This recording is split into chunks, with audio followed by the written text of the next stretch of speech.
What's going on, friends? It's Anton Daniels, and I gotta have a conversation with you guys about Teach Henley because you see how the sun is hitting me. This is no finesse, no makeup, no filters, no none of that. This is 100% Teach Henley. I use it in the morning as soon as I get up, right after I pray and brush my teeth, jump in the shower, and I'm hitting the streets because you never get a second chance to make a first impression.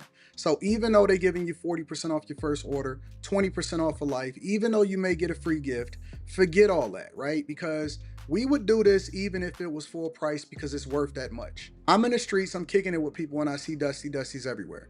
You don't want to be them. You want to separate yourself. And the way that you separate yourself is self-care. Ladies get it for the fellas. Fellas don't wait for the ladies to get it for you. I'm about to hit the streets right now and I'm feeling confident. I'm feeling great. I mean, I already got confidence, but to have that extra boost of confidence, knowing that you've taken care of yourself and you set yourself apart from all of the rest of the sheep that's walking around making bad decisions on a daily basis. And it's reflected in their actions. It's reflected in the products that they use. It's reflected in the people that they follow. And so if you're trying to level up, if you're trying to make sure that you look good, they're going to send you the pack. They're going to give you all of the instructions on how you're supposed to use it. Then make sure you get your Teach Henley. Again, 40% off your first order, 20% off for life. Get your free gift. Make sure you tap in with your boy Anton Daniels because Unc is never going to lead you wrong. I would never have you use a product that I don't use myself. Again, they've been rocking with me for a long time. Make sure you get your Teach Henley. I love you. I appreciate you. I'm going to holler at you guys later.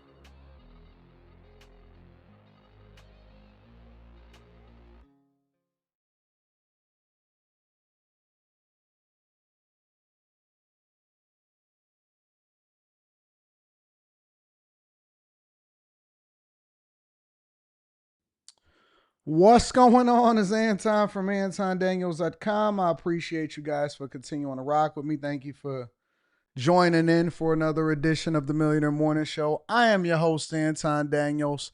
What up, what up, what up, what up, what up? What's going on, friends and family? I appreciate y'all for continuing to rock with me. It is Tuesday, October 7th, 2025, year of our Lord. Yeah, we almost there. We almost at the finish line of the year. What's going on, friends? How y'all feeling? I was looking at everybody been paying so much attention to the Anton Daniels channel of whether or not it's gonna hit 1 million subscribers tonight or if it's gonna hit it tomorrow. And so people are keep on hitting me up about it and stuff like that.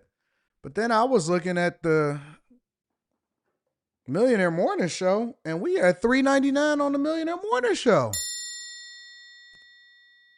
We had $3.99 at the Millionaire I think the Millionaire Morning Show is on crossover before the Anton Daniels channel. I think we like 2,000 or 2,500 away on the Anton Daniels channel, and then we like a few hundred away on the Millionaire Morning Show. What's going on, y'all? How do y'all feel? I feel great. I feel incredible. I feel great. Yes, I do. Just the brown girl in America. You said how I'm doing. I'm feeling great.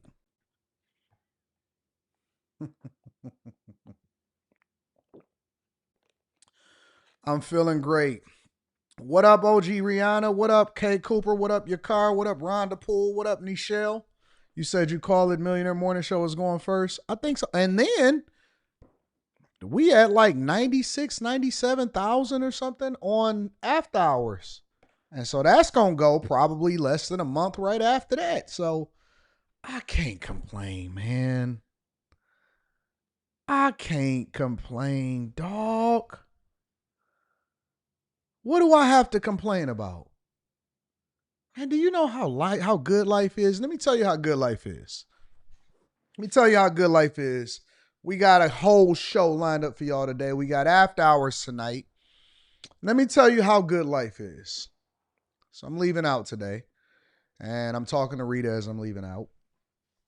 And I stop and I say, hey, I was looking for this email and I couldn't find it because I got a couple different assistants and then Rita oversees the overall the emails, all of the emails that come into the Anton Daniels 413@gmail.com. And then I got a separate personal email just for like my own personal stuff, right? But everything business related comes into that email, whether it's requests, people trying to reach out to me, when people send me videos and stuff like that. Somebody dropped the link for Mrs. G for after hours in the chat. Please, I appreciate y'all. So I'm like, yo, I'm missing this email or whatever. I thought I was gonna find no email, and she says, I deleted it. And I'm like, what do you mean you deleted it? Like, why would you delete that one? You know what I'm saying? Because everything comes through there. All of the property stuff, contractors send invoices, everything come through there. So she said, I deleted it.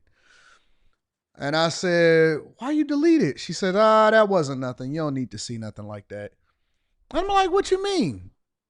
And there was a video that somebody had recently sent me that, Anton, this person is talking about you, Anton, this and that, so on and so forth. And I got a rule, right? My rule is I only punch up, not down. You know what I'm saying? So complaints go up, not down. So unless there's somebody that I believe that can add value into the platform and then we can leverage that for more visibility, I usually don't respond to it. I just let people do what they do and it just is what it is. But let me tell you what's so cool about this, right? So she says, I deleted it. I said, oh man, I wanted to see it. I didn't see what it was. She says, you don't need to be distracted with that. She said, I done instructed everybody around you to protect you from yourself. I said, what is that supposed to mean? They say, listen, you can't keep focusing on the small things. You got to focus on all big things. And so when we see this type of stuff come through, it's got to be removed because I don't want you Googling yourself. I don't want you looking up this. I don't want you paying attention to the scoreboard. I don't want you to focus on if somebody says something negative about you. I want you to 100% focus 100% on what you got going on because we got bigger fish to fry. We got a new pitch deck. We talking to new sponsors. We need to do this. We need to do that. And you don't have time to be focusing on this little stupid stuff because if you're watching that type of stuff, then you're not watching and paying attention to the stuff that you need to be focused on. I said, okay. Okay. I'm focused now. She says, you about to cross 1 million subscribers. You about to do this on the Millionaire Morning Show. You got this going on over there. We trying to get this popping. You don't need to be in the focus on that. Focus on what you got to do so we can do what we supposed to do. And that's the beautiful part about life is that when you have people, and it's not just her, it's everybody that's around me, it's the bag chasers, it's everybody, right? When you have people that are in your circle that are valuable to you and that are a value add to you, they look to figure out how they can protect you from yourself sometimes. They don't want you to miss out on no money. They don't want, because you are an asset. And so you then create assets around you that add value. It's dope. It's dope. It's very, very dope. We told you Anton Rita is the last unicorn. I mean, it's cool. It's cool. Like, I was talking to my daughter today because she went to her culinary class. She has a culinary class that she goes to first, and then she calls me, and I was talking to my daughter this morning. As soon as she get out of culinary class, and then she got to go, she go home, and she make her lunch or whatever, and then she go to her last 3 classes of the day for her regular high school or whatever because she a senior. And she was like, I'm learning this about culinary, and I've learned how to cook this, and she's telling me how they learn how to cut they stuff where they, the knuckles and all of this stuff, and she's going through it.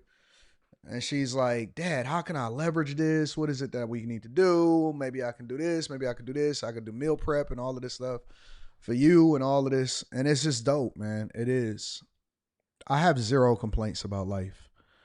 I have 0 complaints about life. I was telling somebody this morning, I said, everybody got complaints, right? Because everybody got things that they go through. Rich, poor, black, white, whatever. Everybody got something that they're going through, regardless of whether you believe it or not. It could be small, it could be big, or whatever. I said, but I'll take my life 10 times over because it's 98% of the population, 99% of the population would kill to be in the position that we in. I take it 10 times over. I said I may have complaints, but I'm not complaining. I may have complaints, but I'm not complaining. I said God is the greatest. God is the greatest, and it's a blessing to be alive today, to continue to do the things that we love, and we get paid for it, and it's a blessing. I love it. I love it. I wouldn't trade my life for anything in the world. So it's awesome, man. And I say that to say this to you guys, that wherever you are in your respective journey, some of you may be ahead of me, some of you may be in your own race a little bit behind when it comes to this or that, or you feel like you ain't where you supposed to be. You exactly where you supposed to be right here, right now. You're exactly where you're supposed to be. Now, what you do with it after this point is up to you, but be thankful. Of all the things that we can be thankful. Be thankful you were born in this era. Be thankful that you got an opportunity to do great things today. Be thankful for the people that surround you and the value, but then be opportunistic for what your new opportunities are. Be thankful for the new information that we have. Be thankful that you are here alive and breathing and well and in good health right now. It's a blessing. It truly is a blessing. God is the greatest. Jesus is king. And we said what we said, and we standing on to this business. All right. The last thing that I want to say to y'all is this: focus. We're going to get into the show. Focus. Focus. Do not let anything or anyone, I don't care who it is, distract you from what your goals are and what you are trying to do. Do not crash out. Do not get distracted. Do not miss out on money. Do not fumble a bag because you're so busy looking back, paying attention to what everything is going on around you or behind you instead of focusing on what's happening in front of you. Focus. Focus. So many of us get distracted and we pay attention to things that don't have any relevance to do with our journey. And it's all just a distraction. Remember, they watching you, not the other way around. They promoting you, not the other way around. You're going to have some people in your life. It's going to be some friends that try to do you dirty. It's going to be some people that try to knock you off your square. It's going to be some women that say, hey, focus on me. Don't focus on that. It's going to be some people that try to take control of what you got going on. Focus. Life, my father always told me this. Life is 10% of what happens to you, 90% of how you react to it. That's my love. I see my love in the chat. Life is 10% of what happens to you, 90% of how you react to it. The 10% is things you can't control. The 90% is what you can control. Control the controllables. Control the controllables. Focus on how you respond and be strategic. Don't jump off the handle. Wait at least a day. Sleep on things. And that's in anything. I'm talking about the things that you buy. Don't be an impulse buyer. If somebody try to get at you, if somebody confronts you in real life or something, don't jump off. Just think your way through it. Life is a chess game. Mika says, good morning, AD. Love you. Stay blessed. Just live a good life. That's what we doing. That is what we doing. I love my Mika. I love my Mika. Yeah, I love my Mika. What up, Mika? Stay focused. Stay focused. The more successful that you become, the more that the distractions are going to be greater. That's why you got to pray for character. That's why you got to pray for wisdom. It's not about whether or not things happen. It's how you react to it. It's how you respond to it.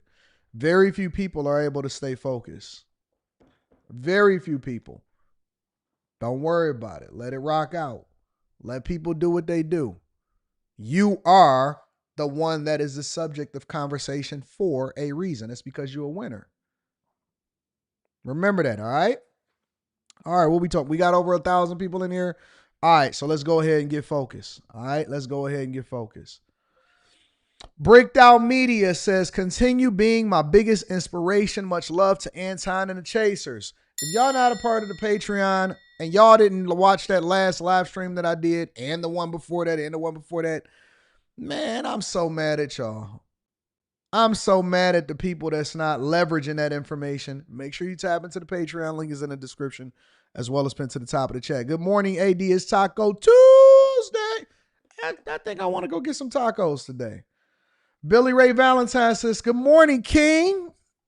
I like that. I like that. I was traveling and I'm back now. Yeah. Trey. What up, Trey? Prayers for my little sister. She got in a car accident coming from school lunch. She has 4 fractures in her nose and eye closed shut. Oh, she going to recover from that. Prayers up for her. Give her a speedy recovery in Jesus' name. In Jesus' name. Just a brown girl in America says, God must have been speaking through you because, man, you got this. You got it. Just a brown girl in America. Sarah says, how do you heal yourself first? Your mentality, your health. How do you get back on track from bad thoughts? Thank you, Anton, for everything that you do. I don't think it's about healing. I think it's more about being busy. Idle mind is a devil's workshop. The more that you are focused, the more that you are going to continue to produce, and the more that you are going to reveal your purpose, which means you don't have time for foolishness. I don't have bad thoughts because I'm so busy focusing on winning. People that sit around all day overthinking it, trying to figure it out, how do they feel about it? You giving the first, okay, let me tell you this. The first thing that I do, and this is universal across the board. I don't care what happens to me. I don't care what's said about me. I don't care what is happening. I don't even have to watch it. Let's say that I find out, and I'm going to be absolutely honest with y'all. Let's say that I find out that it's somebody that I know or somebody that I don't know or whatever, right? Let's say it's somebody, I'll give you a scenario. Somebody that you think is a friend and they turn on you or you hear something about it. Or let's say somebody does a video about you or something like that. If I see the title, the first thing that I say is, I forgive them. And then you got to forgive yourself. And then I don't watch it. Forgiveness for anything. If your friend do you dirty, I forgive them. Now, that don't mean that you got to go and still be giving them all of your personal information so that they can go out there and gossip about you, right? But the first step in making sure that you control the controllables is you have to release them from having shackles on you. And so the first thing that I always do is I always forgive because forgiveness is for me, not for other people, right? And so it's like, you know what? I ain't thinking, God bless them. You always give people the benefit of the doubt. Why? Because I'm never going to see them again. So it really doesn't matter. You know what? They just trying to get their views up. You know what? They just feeling some type of way. Oh, man, they might be feeling this way or whatever, so on and so forth. That's not my business. I understand that. Listen, do you know how kids go to their mothers and their fathers, and then the woman that you got, she go to her husband or her man, and then you know where you go? I go to God. So if my girl come to me and she says, Anton, this is what happened, and then I say, you know what? A, B, C, and D, you know what I'm saying? Don't worry about it. I got you. She's supposed to forget about it and go back to live her life. Because I got you. I made a decision. I got this. Don't worry about it. That's not your business no more. When I go to God and I say, you know what, God, I forgive and forgive us our debts and forgive us our debts as we forgive our debtors. Lead us not into temptation, but deliver us from evil. And I talk to God on a daily basis and I say, hey, listen, A, B, C, and D. And he said, okay, cool. You got it. It's over. Keep it moving. That's not my problem no more. That's God's problem. That's not my problem. I'm unburdened. It's not my problem no more. I don't care. I love them again. Now I'm going to learn a lesson of whether or not I want to say certain things or let them into my house or whatever, but I have to focus and I can't be distracted by things that don't matter. And now I'm 100% back on my square. And so when I go to God about it, it's over. It's over. It's over whether they know it or not, whether I never speak to them, if I never see them again, it been over. It been over. I don't care. After I give it to God, that's his problem. That's why I say I don't sit there and complain to I don't go to my girl about any little thing or opening up my heart for what? If she come to me and she say, "What's going on? What's wrong?" And I'll be like, "Oh no, everything is good." They're expecting for a situation, a life event to affect you. They don't know that I'm already over it. And so you coming to me trying to get some information out of me, you in my way. You know what? Hey, listen, don't keep asking me about that. After you ask me about it once and I give you some insight and I say it's over, let it go. Let's go and live life. Let's go and have fun. I'm not here with you right now to be focused on whatever everything else is going on around me. I'm around you right now because I want to make sure that we having a good time. I'm going to focus 98, 99% of my time on the thing that I love and I like about you. And 1 to 2% of the time, I'm going to focus on whatever it is that I don't care about and I'm going to mention it. But other than that, hey, listen, don't come to me with that. I already went to God with it. God got it. We focus. Let's roll. Now, do you have something that you need to discuss with me? Because I could solve that for you. And then when I tell you what to do, then you let it go and let's roll. I got a short memory when it comes to hate. I got a short memory when it comes to being angry. I got a short memory. And again, we all have emotions, but what you do, are you making a logical decision or are you harboring that? Are you festering? Sometimes I may take it and I might harbor it so that I can use it as motivation to continue to run it up and run up a bag. I don't care about none of that stuff. My focus is on what I'm supposed to do. I can't be focusing on what anybody else. I see people make that misstep. I see people make the misstep when I say stuff to them. It happens all the time. I say it, then I see they be in their feelings. They change up their routines. They do stuff a little bit differently. Oh, I know I'm going to knock you off your square. I could do a reaction video to something and somebody don't like what I said, and then they going to make 13 videos about me.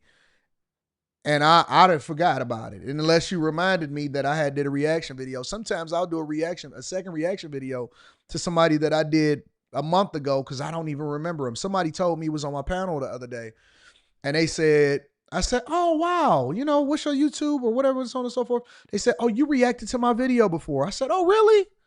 Oh, I hope I said something nice." And once I let it go, it's gone. When I drop that video, I don't remember you. I put the credit for who it is that I talked about or whatever I responded to. I put the credit in the description so that they can get their credit, and I'm gone. I don't remember you. I don't see you. You're not resonating in my mind. I haven't reached out to you, any of that type of stuff. What am I telling y'all right now? I'm telling you to focus on your purpose. Whatever it is that you got going in front of you, forgive, forget, give it to God, and then let it go and keep working. Y'all getting caught up. She did this to me. You still harboring ill will towards somebody that said something about you last year or 2 years ago, 3 years ago. Man, I don't care nothing about that. I am gone. I'm gone. I don't even remember you. I meet people every day. They be like, "Oh, fam, what's going on? What's up, bro? How you feel? Oh, yeah? Okay. All right, look, you ready to flick it up? Let's get it." I'm keeping it moving. Every day. Every day. I don't know you. See, Jordan, you so focused on, I don't even know. I have never seen it. Honest to God, I haven't seen it. I don't know nothing about it. People, they erase it out of my emails. You gotta have man, listen, do you know how short life is? Enjoy life. Y'all spend 50%, 60%, 70% on your time being angry about stuff. Man, life is good. We live in America, land of opportunity. We can make money. We can go where we want. We free. You can buy and drive any. You can work as hard as you want and get whatever it is that you want to work. Do your thing.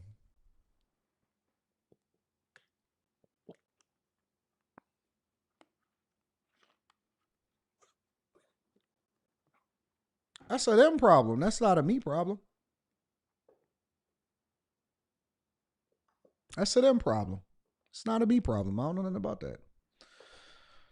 That's how I came to the conclusion of making it right when I got into it with when I went and visited Fresh and Fit. Hey man, you know what? I reacted wrong. I didn't know who y'all are. I want to come and meet y'all in person in real life and kick it with you. We had a great time, and now we moved on with our lives. They doing their thing. I'm doing my thing. Everybody cool. I don't got no beef with nobody. I don't want no beef with nobody. I don't care about anybody. If I ever find myself back in that dark space, that's problematic for me. Shout out to Mike that dude. I appreciate you, Mike that dude, for holding me down. Thank you, my friend. Appreciate you on Cash App. Also, I want to give a shout out to Sarah. What up, Sarah? Shout out to you for the question. I appreciate you. Ain't no more bad thoughts. It's all positivity and all running it up from here. Just a brown girl in America says, I watched and immediately redesigned my page. Yeah. Make sure y'all tab into the Patreon. Link is in the description. The main focus is to remain focused. Facts, Chris Cunningham. Milton Barnes says, LOL, wait, what? Diddy asked Trump for a pardon. So the same man that you said white man like Trump needs to be banished, you asked for a pardon. Got it. We're going to talk about that. We're going to talk about Diddy today. All right. Diddy did ask Trump for a pardon, but we're going to get there. All right. Y'all ready to get started with the show? Let's get to it. No focusing on Dusties. 100% run it up and get that bag. All right. That's the goal for the rest of the year. Let's get it. All right, y'all. First things first, let's get into Chicago. Now, I want to leave Chicago alone. I genuinely do. I want to let Chicago breathe. I want to let Chicago do what Chicago do, which is to continue to be dusty. Honest to God, I really do want to let Chicago, but they can't get out of their own way. Have you ever seen a city that is more dedicated to destroying itself in modern age than Chicago? I have never witnessed it. We are literally witnessing the implosion of a whole major city, because this ain't, Bumblesack, Arkansas, right? This ain't Bumblebee, Mississippi, or Terra Tree, Arizona, or some hidden town with 13 people in it, or 1,000 or 2,000 or 3,000 or 4,000 or 5,000. This is a city with millions and millions of people in it, and we are watching the implosion of it in real time. No, Flint was never as big as Chicago. Detroit ain't even close to the size of Chicago as far as the population.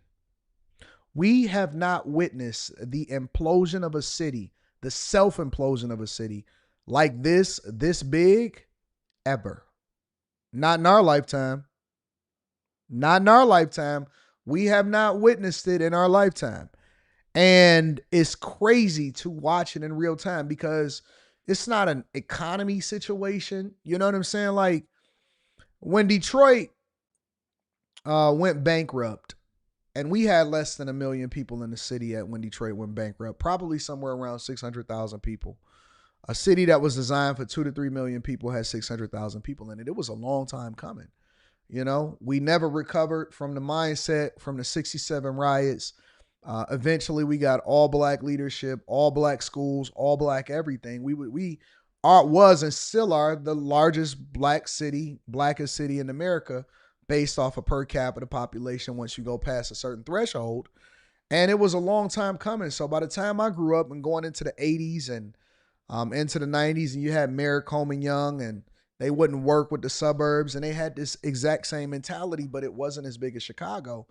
There were multiple factors because we still had a strong industry. We was a manufacturing capital of the world. We had all of the suppliers. We had all of the auto companies, the Detroit Big Three and all of that. And so the real nail in the coffin for Detroit was the 2008 housing crisis, because when physical jobs and physical industry started to be impacted, in addition to the banking system and the housing crisis, and they laid off hundreds, and I mean hundreds of thousands of people from the auto industry alone, which was a trickle-down effect to every other industry that was interdependent on it, we adjusted, right?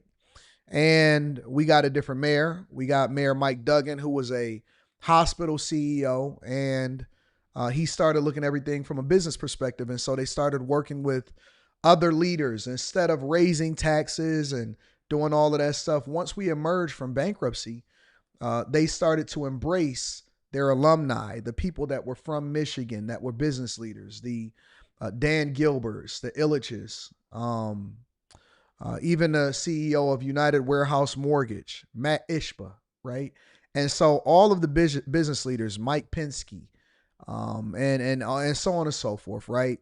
They started working with each other and working with the city because they knew that being beneficial for them and beneficial for the city would also be beneficial for the people, and that everybody would benefit. And so I have a unique perspective of being able to observe it happen in real time. Being an 80s baby, the 90s raised me. I watched the implosion and the downgrade. I caught the bus every single day to downtown Detroit to go to the greatest high school in the city, Cass Technical High School, right? And so right in the heart of it, walking through Greektown, looking at all of the city, looking at everything that was happening, watching Don Barden walk through Greektown and he sold his cable company, right? I watched it in real time. I was fortunate enough not to have to read it or look at the media spin it, but I had an opportunity to watch it in real time. And I seen it mayor by mayor, city council by city council. I seen the corruption. I seen them stealing from the schools, the superintendents. I seen the disinvestment from the city because they wouldn't work with the business leaders and all of this stuff, right? And we were super liberal inside of the city. And I watched it in real time. And instead of them diversifying like we did now, because we are the largest mortgage broker city in the United States of America, and then working with all of the different regions, Metro Detroit, all around it, what we did was we decided that we wanted to still hang on to racism and the 67 riots. Well, the minute that we disinvested from that mentality is when the city started thriving. Now, we've had 11 consecutive years of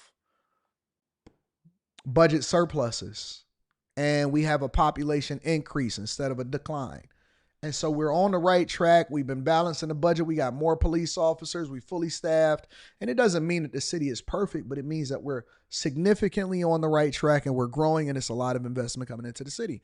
So to watch it happen on a larger scale, when you're talking about Chicago and Los Angeles, is heartbreaking because I see it playing out, but on a much, much larger scale. And so I'm watching it and I'm telling you, hey, listen, this is what's going to happen. The property tax is going to go up. The value of the property is going to go down. People going to come in and swoop it. Y'all got a $1.15 billion budget deficit. Last year it was $1 billion. The year before that it was $700 million. It's growing. Next year it's going to be 1.2, 1.6 billion. You got a $734 million budget deficit with the schools.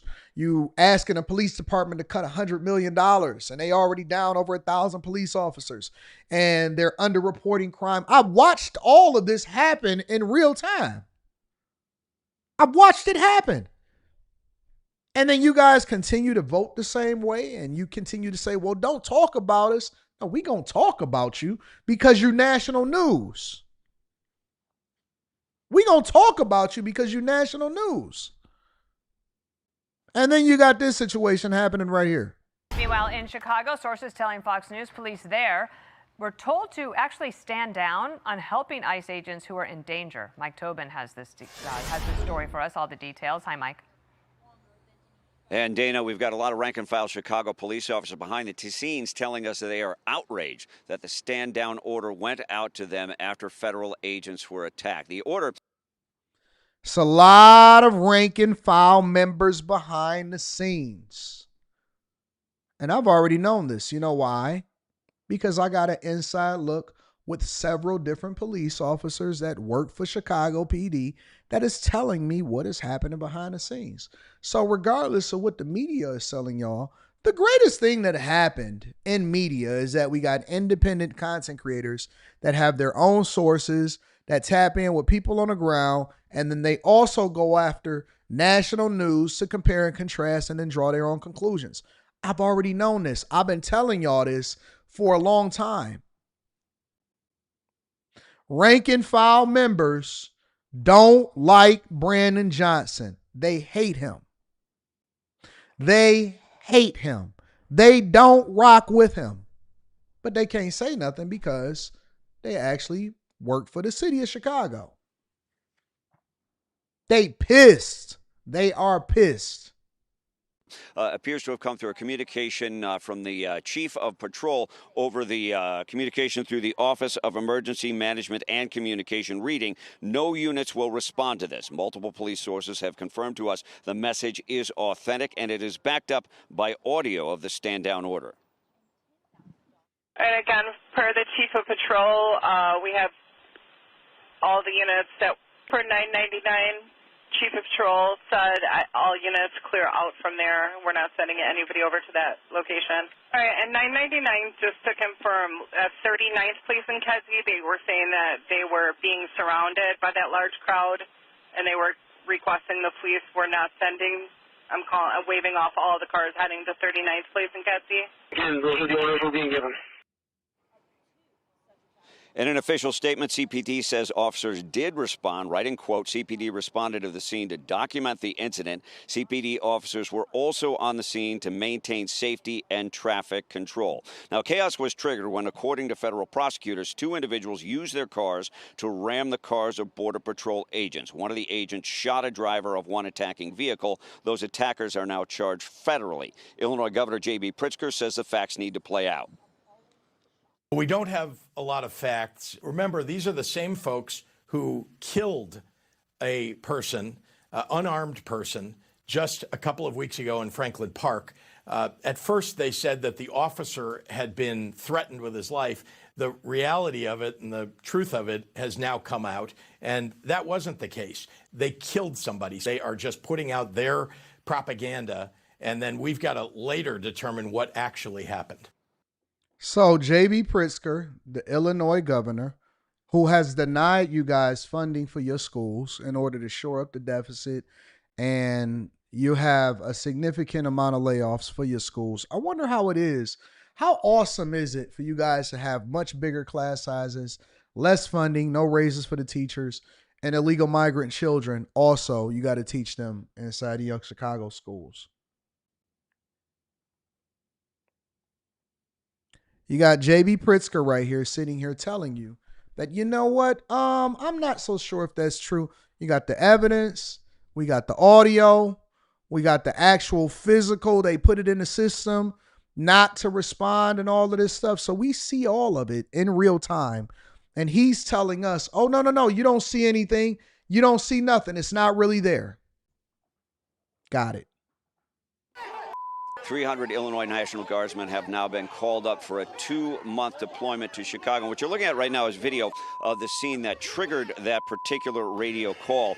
Tear gas and pepper balls were deployed into the crowd after agents said they were attacked. But meantime, as I just mentioned, 300 Illinois National Guardsmen have been called up for a 2-month deployment to Chicago to protect federal personnel and property. Also, Texas National Guardsmen, 400 of them, have been called up for deployment to both Illinois, to Portland, and an undetermined location.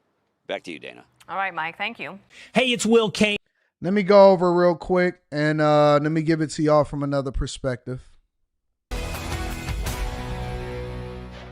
We are signing an executive order aimed. I didn't even realize that the woman that's right next to Brandon Johnson on his right shoulder had a bullnose ring. Just ignore it. I didn't even know that it was professional for you to wear a bullnose ring as a person that works in a corporate or a public setting like that. Is that what y'all do? I have never seen it in corporate America. Like, I've never seen chicks that dress like that, that look like that, that have the bullnose ring. I don't know. Maybe it's a community activist that I'm not aware of. I've never seen this level of diversity, equity, and inclusion before in my life. At reining in this out-of-control administration, the order establishes ICE-free zones. That means that city property and unwilling private businesses will no longer serve as staging grounds for these raids. Chicago's mayor looks to ban ICE agents from city property as ICE agents continue to find themselves under attack from rioters. This after Chicago police were reportedly told not to come to their aid. But Chicago's top cop says that's not true. Our officers were not told to stand down. Our officers were out there throughout the entire event. Now, I could be wrong and I could be hearing things wrong, but I thought that that's exactly what it said. Meanwhile, No in Chicago, officers is sources going to be telling responding to that location. Fox News, danger. And Dana, the station through these multiple police sources have confirmed. And again, per the chief of patrol, we have Per the chief of patrol. all the units that per 999, chief of patrol said all units clear out from there. We're not sending anybody over to that location. We're not sending anybody over to that location. All right, and 999, just to confirm, 39th Police in Kedzie. Just to confirm. They were saying that they were being surrounded by that large crowd. They were being surrounded by the large crowd. And they were requesting the police were not sending. And they were requesting the police that we're not sending.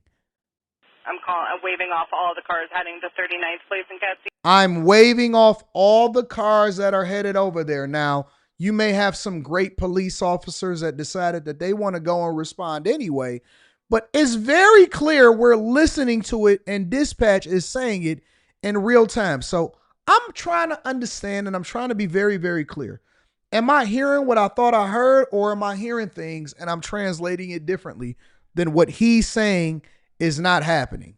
I would never tell our officers to stand down, because if our officers were in trouble and we needed help from other officers, I would expect those officers to step in and help us. And it's the same thing that we do on our side. When someone is in trouble, we're going to step in. Well, let's bring in John Hoyt. He's the National Fraternal Order of Police second vice president. John, thanks so much for joining the program. Now, the superintendent, that may be true from his perspective, but when it comes to the commander of the patrol, this is the audio that we heard. Let's play it. So the chief of patrol, clear everybody up. We're not responding over there. So am I hearing it differently? Because I'm hearing it from multiple different sources now. Again, per the chief of patrol, we have all the units that per 999, chief of patrol said all units clear out from there. We're not sending anybody over to that location. So, of course, there was pushback, because we all know in law enforcement, you hear 1033, 1013, you show up to help cops. Yeah, 100%. Thank you for playing that. It's important that the public knows the reality. You know, I appreciate. Somebody said the chief of patrol is different from the chief of police. Listen, what he said is, we did not do this. We would not do this. He did not say I. And I hate to break it to you guys, but the people that work for you also is a reflection of your leadership. Let me use a real example. When Jaguar, right? When they dropped them stupid cars and they went really woke and all of this stuff, guess what? Whoever the chief designer is, whoever it was, when Target decided that they wanted to put LGBTQ stuff for little girls and boys inside of Target, guess what? Nobody went to the store owner, nobody, or the store manager, nobody went to the associates, nobody went to the general manager, the chief technology officer. You know whose head they called for? When Budweiser decided that they wanted, or whoever the beer company was that brought in the LGBTQ movement and everybody revolted about it, guess what they started? Who they started holding accountable? Complaints go up, they don't go down. So when they say we, and if your police officers do something, or if heads got to roll, it starts from the top down. It does not go from the bottom up. When I see people talk like that, I know that you are not a strong leader. And I start to question whether or not a woman should even follow you, because you take no ownership and responsibility as a man. If my daughter, and this is why I said that people need to start holding their children accountable. If my daughter go out there and do something she's not supposed to do, that's my daughter. I need to handle that. I need to address that before she leave the house. What we got going on in the house, I need to set that straight. When she leave out, she's a reflection of me. Same thing for my girl. Same thing for this person. Same thing for that person. You are a reflection for the organization that you work for. That's why it's not enough for you to just do your job. It's also important for you to be a cultural fit. appreciate the superintendent's words. That's what he should be saying. But clearly there's some form of disconnect if his command staff is giving orders not to respond to help our brothers and sisters in federal law enforcement. And quite frankly, as police, whoever it is that calls us for help, we can't be selective in who we decide to help, whether it's another law enforcement agency or the public. You know, our ethos is helping people. That's what we do as law enforcement. And as someone who's been in a situation where you need to call for help as you're getting surrounded and overrun, you know, I question whoever that commander was that gave that order, how much time they spent on the street as opposed to studying for promotion, because quite frankly, completely unacceptable to ever give that order. I think that Chicago is having a fracture within leadership, within their ranks. I think that it's a lot of people that disagree with what's going on. And Brandon Johnson is in chaos. He is losing complete control. J.B. Pritzker is losing complete control. All of them. Their leadership is in question. And Brandon Johnson has been under fire since he's joined the Chicago mayoral's office and being an incompetent leader in himself. Let me know what y'all think inside of the chat. Make sure y'all tap into the Patreon. Link is in the description. Teach Hanley, 40% off your first order, 20% off for life. You know what? Let's spin around. Before we read super chats, let me go over back to Chicago, all right? I want to go straight to the police chief and what his thoughts were. I wanted to go to the original press conference because I didn't just want to see it just in a vacuum. I wanted to get more insight. So maybe we can scrub through this a little bit and we can get some more insight on what his thoughts are. With this individual who had been shot. At 11:25 a.m., CPD units are holding down the scene where the offending vehicle was located. And when I say the offending vehicle, we're talking about the vehicle that smashed into the Border Patrol vehicle. At 11:36 a.m., the scene is then turned over to federal authorities for their investigation after CPD was clear that there was a shooting that involved this particular person who was at the hospital. At 12:12 p.m., in a separate incident, and I believe people have been conflating these two things, in a separate incident from the shooting, there are no documented injuries from that incident. To a large group of protesters began moving barricades, and federal agents deployed tear gas. At 2:56 p.m., objects are being thrown at CPD by members of the public. Federal agents, again, deployed gas to leave the area. So let me just kind of break down what happened there, because at 3:48, everything was all clear. When our officers arrived on scene, they met with the federal agents who were out there. The federal agents had deployed chemical agents. They deployed chemical agents while our officers were there. Those who will tell you that our officers weren't there, say that to the 27 officers who were affected by the chemical agents that were deployed by federal agents. There were 27 reports done to document our officers who were affected by that gas. I've since had a conversation with federal agents, and on that particular day, I spoke with the leadership of the federal agency. We talked about things as to how we were going to work this out. You see, communication is the key here. Communication does not mean collaboration. This had nothing to do with immigration enforcement. What it had. I spoke with the leadership and I asked them how we're going to work things out. Communication is important. Communication does not mean collaboration. Am I missing something? I know I'm slow. I know I'm a C student. I asked their leadership, the federal agents' leadership, how we're going to work things out. Communication is important. Communication doesn't necessarily translate into, or it doesn't mean collaboration. Am I missing something here? Am I missing something? You guys don't have any choice but to collaborate and to communicate. You know why? Because everything that you're doing is integrated. It's your city. And so if somebody does something that they're not supposed to do, you have to respond to it because You are the Chicago police.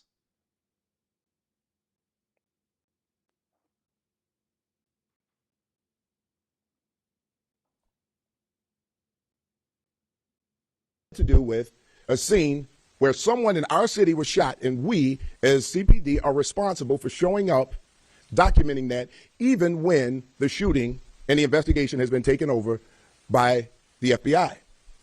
I don't care what his title is. I'm listening to him speak on behalf of the Chicago police and the city of Chicago. We stayed out there for the crime scene to make sure that evidence was preserved, because if that evidence isn't preserved, a proper investigation and a well-performed investigation cannot be done if we don't preserve the crime scene. If we allow people to breach that area and contaminate the crime scene, it hurts the investigation. We have a duty to do so. So I need to be clear about a few things. When a crime is being committed, CPD is going to show up. And it doesn't matter if there are ICE agents there. We have a duty to investigate and protect our city. Now, there are a lot of talking heads out there. There are a lot of politics being used here. And people are using this for their political talking points. I wonder who he's talking about. Let's hear more. Well, my officers are not political pawns. My leadership team, not political pawns. Their lives are too important to play politics with these men and women who face danger every single day. This is not a game. This is not a joke. This is still our city. And we still have a responsibility to maintain safety and calm in our city. Is he talking about Brandon Johnson, saying that we don't play politics and we don't want to play politics? I bet you it's some real arguments that's happening in that office.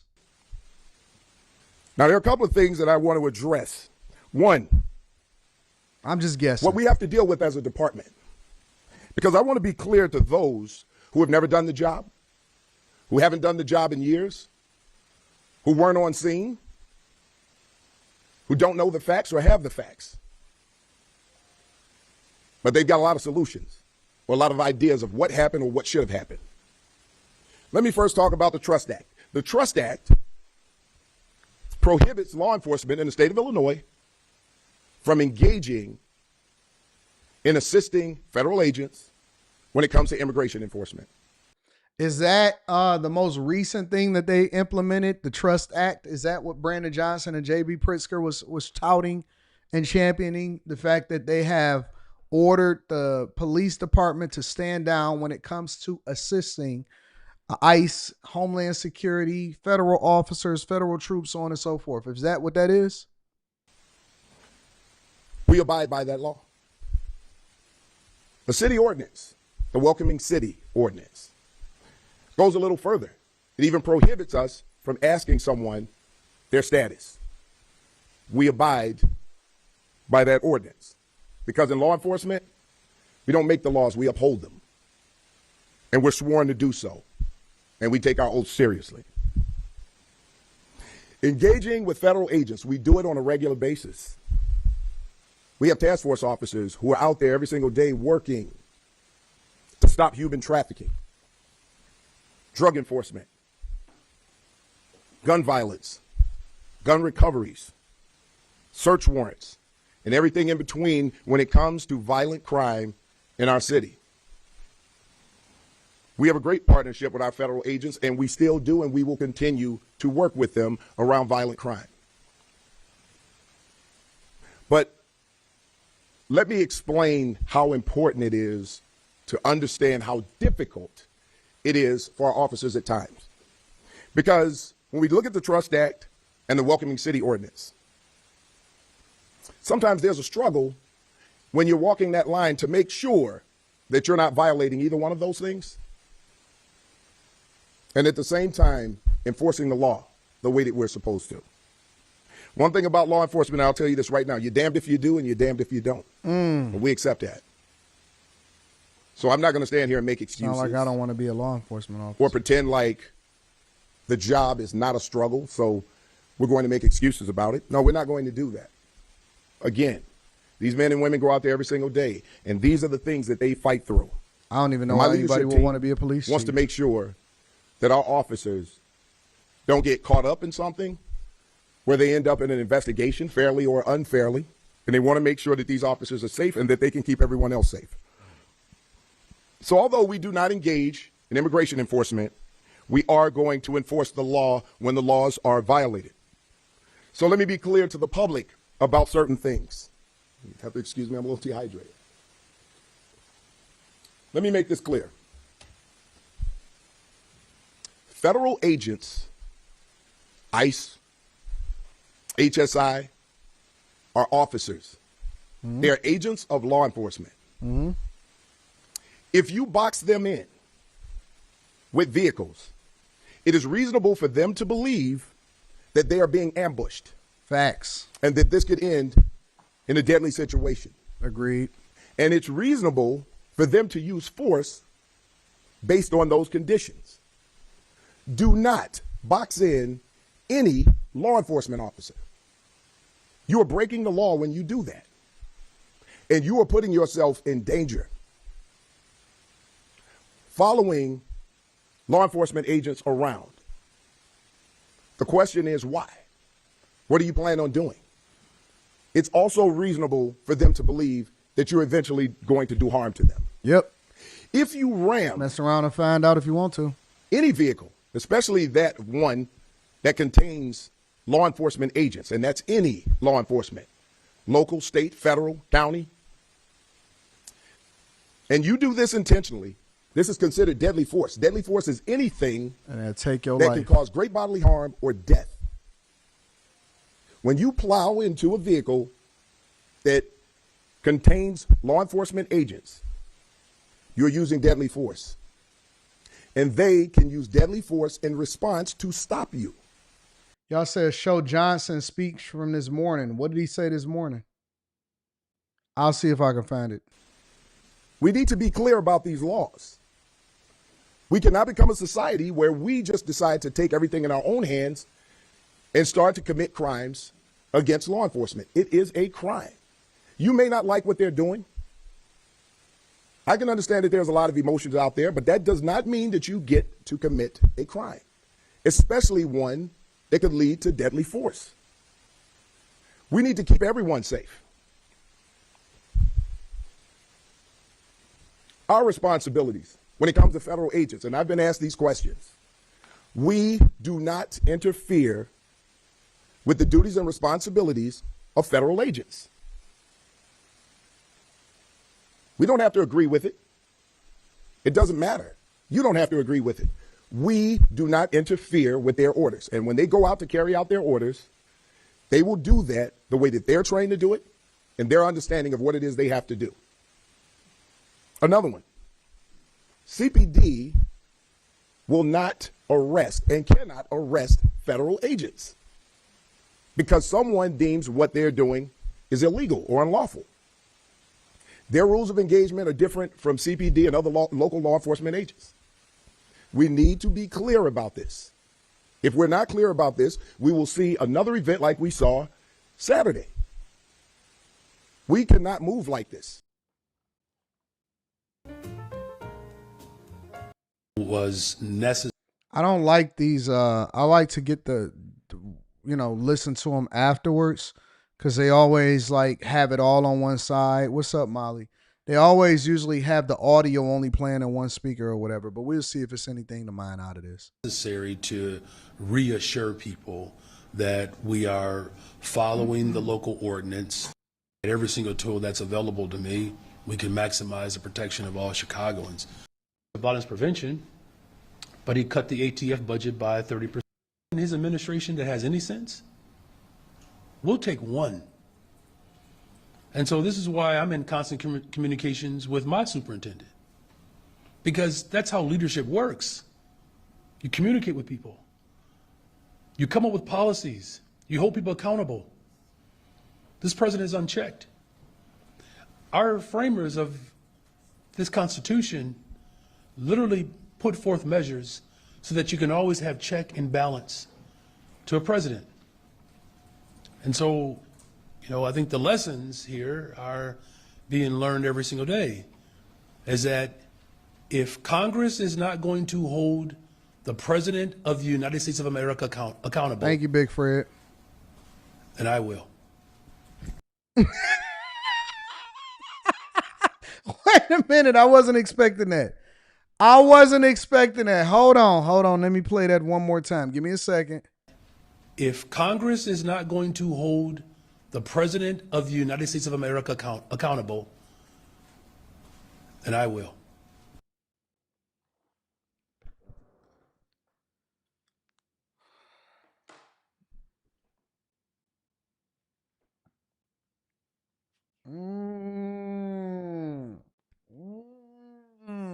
I can't believe what I'm watching. What am I watching? What the heck am I watching, bro? What am I watching? Huh? What am I watching, bro? Who does this guy think he is? Is he trying to make a name for himself? Who are you, Batman? Are you Robin? Are you Superman? What is wrong with him? Do he? No. Honestly, we gotta ask ourselves a question. We gotta have a conversation, guys. Does Brandon Johnson genuinely think he him? Like, do he believe that? I'm with it, bro. I'm with it. I'm 100. I like it. I love it. I mean, I know y'all want me to take the other position. Let me just play this one more time because I'm not sure that I heard what I heard. I gotta confirm it, right? God always said that you'll get a witness. Is that if Congress is not going to hold the President of the United States of America accountable, then I will.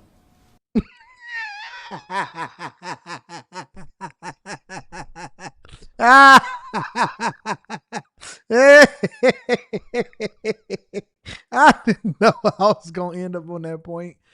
Why y'all keep doing this to me, man? What kind of joke is this? What is wrong with him? What is wrong with him? Is he crazy?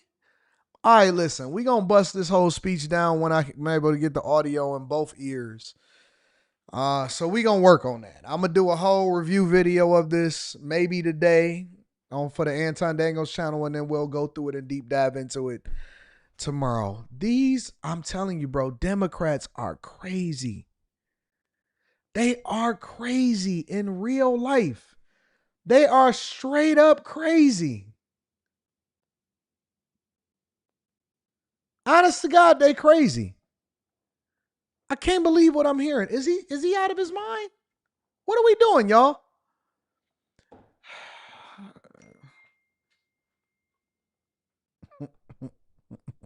All of my friends are sending it, texting me immediately.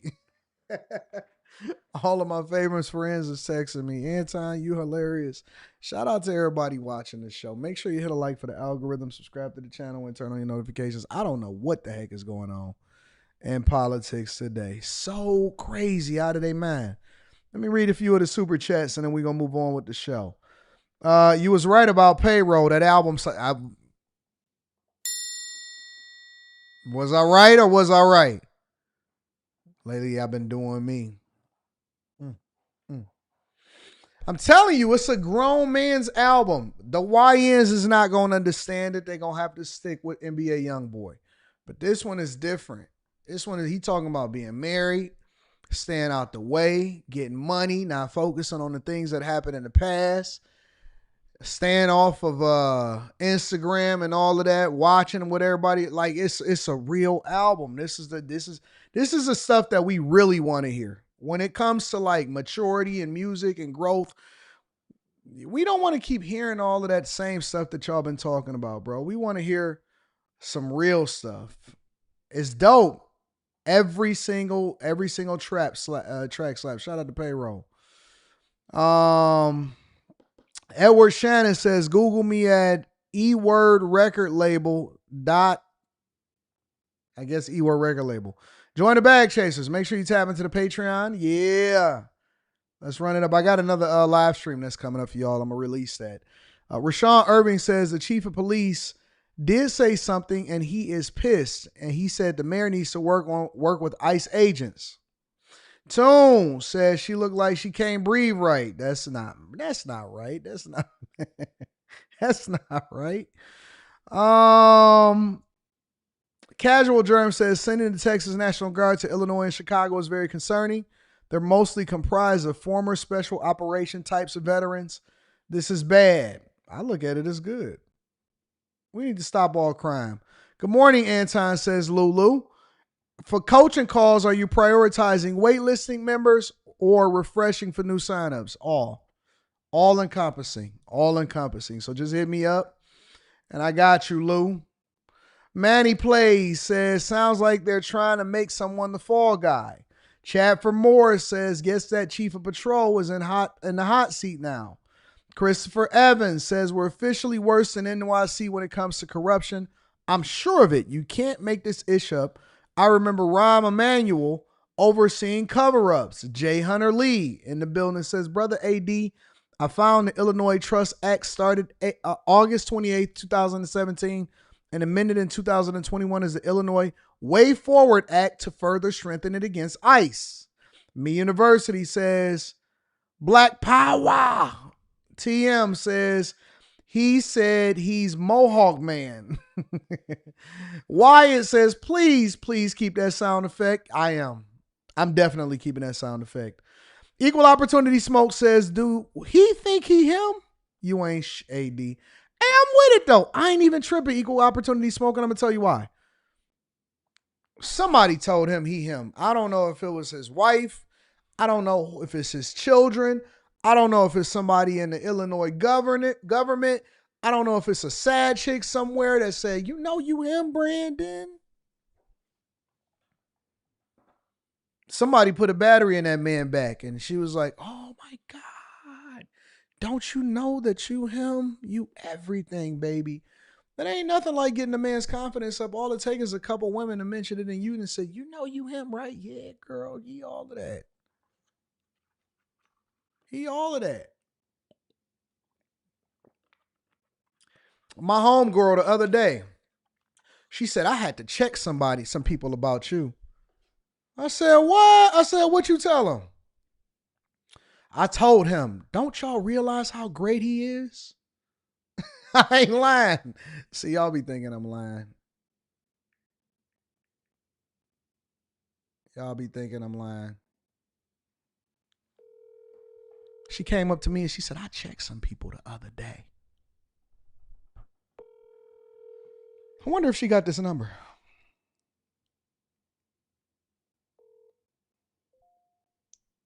Hey, Anton. What's up, baby? Not much. What's going on, babe? Nothing. I got a question. You remember when we was talking at the event on what was that, Friday? Was that Friday? Yeah. What did you say that you were saying to our people about me? Hold on 1 second. Let me put this other person offline. Give me 1 second. Okay. I'm all set. I'm gonna answer the answer. I might peek in on you when I get the answer back and say, I want to do something.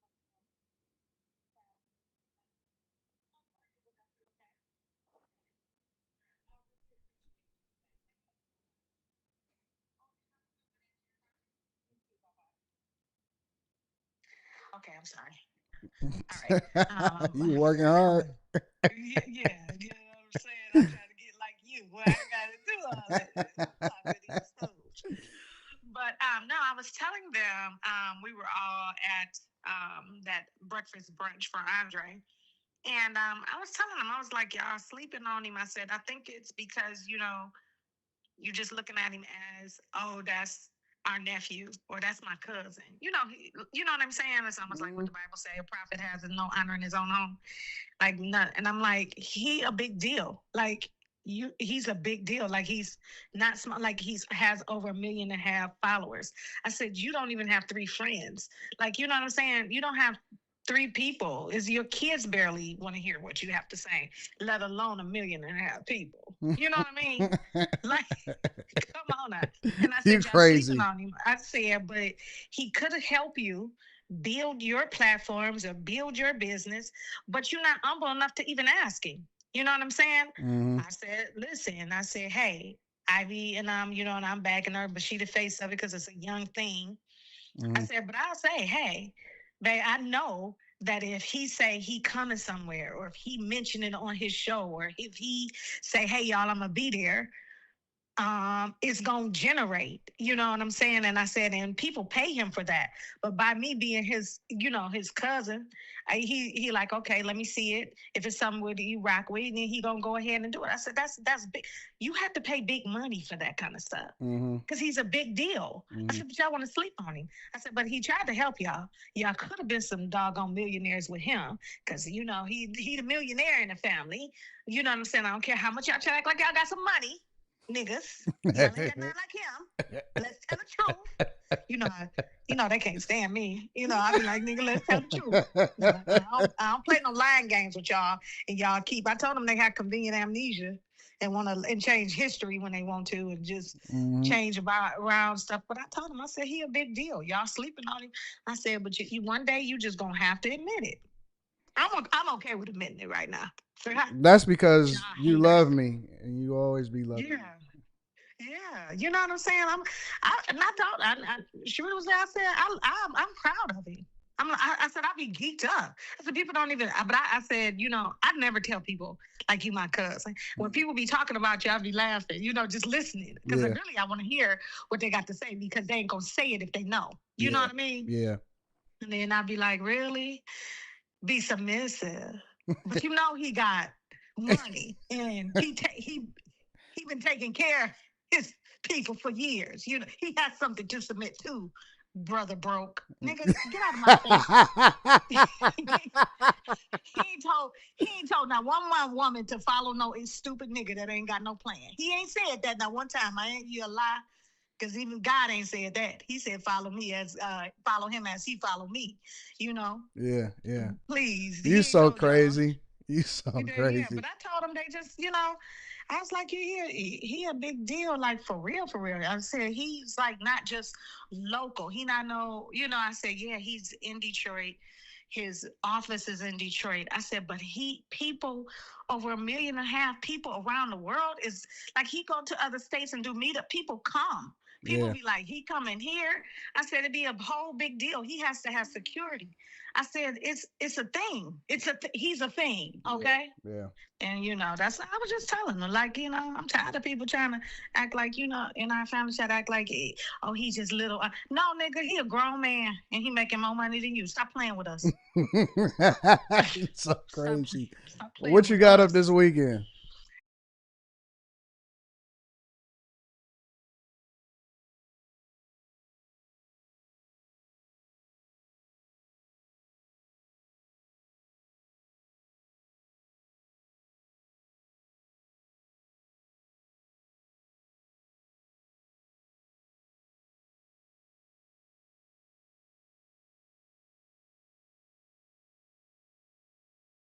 My people don't play about me. They love me.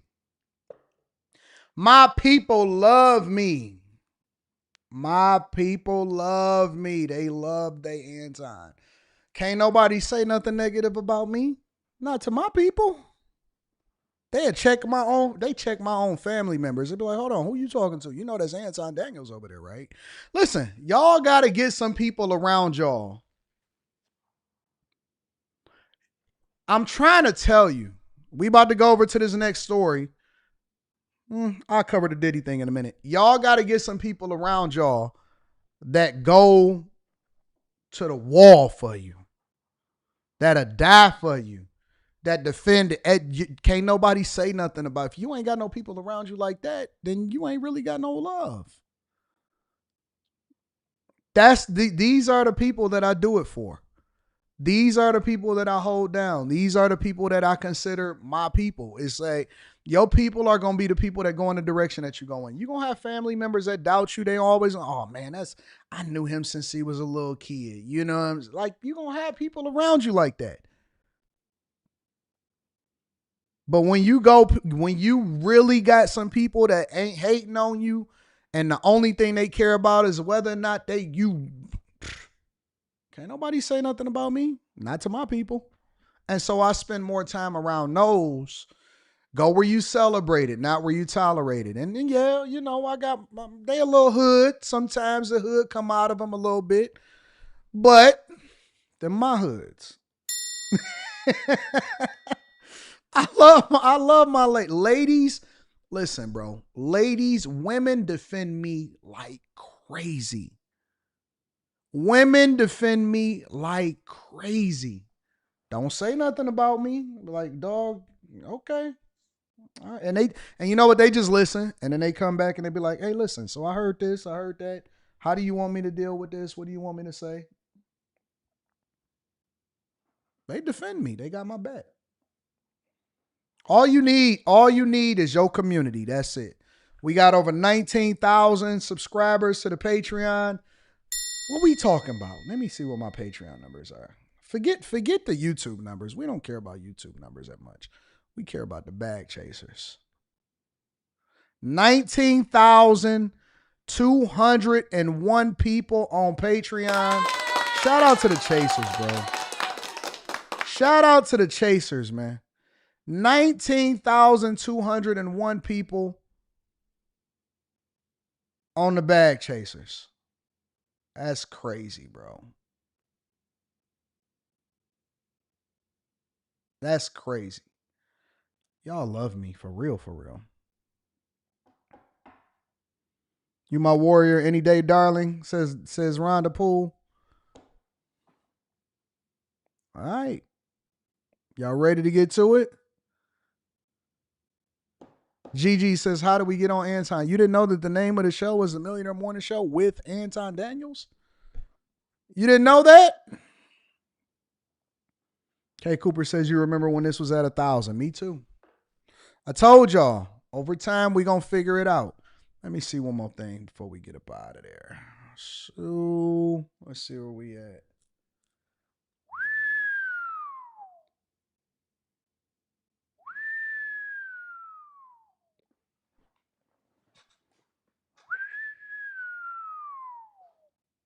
Wow. All right, we're not going to pay attention to it anymore after this. We're not focused on it anymore after this. We don't care, all right? We got less than 2,000 more subscribers before we hit 1 million subscribers on the Anton Daniels channel, all right? So let's give ourselves a round of applause. We all did it together. Let me head over to Millionaire Morning Show. I want to look at those numbers too.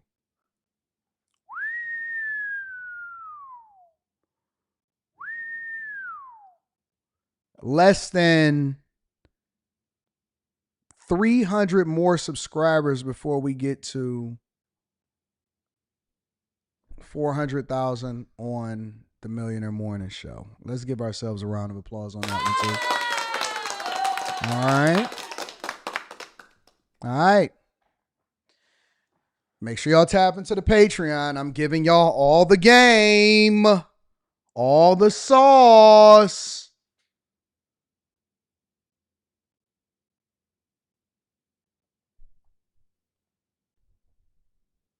Y'all need to make sure y'all get to all the game and all the sauce. I can help you become a better you. And don't feel bad if you haven't tapped into the Patreon yet. I got family members that act like they don't know what's going on. All right? Don't feel bad. We going to run it up. We going to get a bag. Y'all ready to get to the next part of the show? Billionaire Worth says haters trying to unsubscribe now. I don't care about that. You know how many times over my 10, 11, 12-year career here on social media that people told me I unsubscribed from him? Bro, there has not been not one day in my life that my numbers the next day was not more than they were the day before. If you unsubscribe from me, then that means that your loss. That's your loss. That ain't my loss. That's your loss. That's not my loss. I ain't tripping off that. I'm going to do what look. Remember this, y'all. Remember this, okay? Because people be so focused on making sure that they try to make everybody else comfortable. Remember this. I got what? Between all three platforms, somewhere like a little bit more than 1.5 million subscribers, right?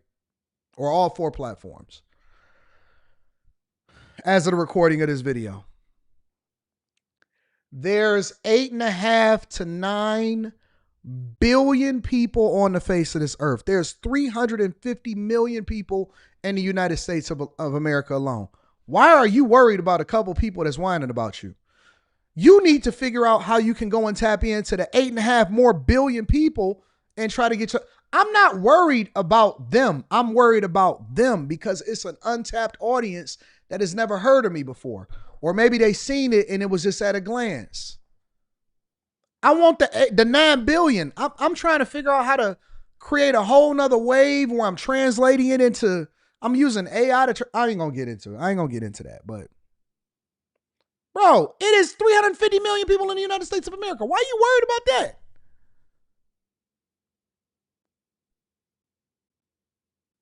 We should be worried about something way bigger than that. Y'all be so focused on haters instead of focus on people that can run up a bag with you. Y'all spend too much time letting a small minority of people prevent you from getting to the bag.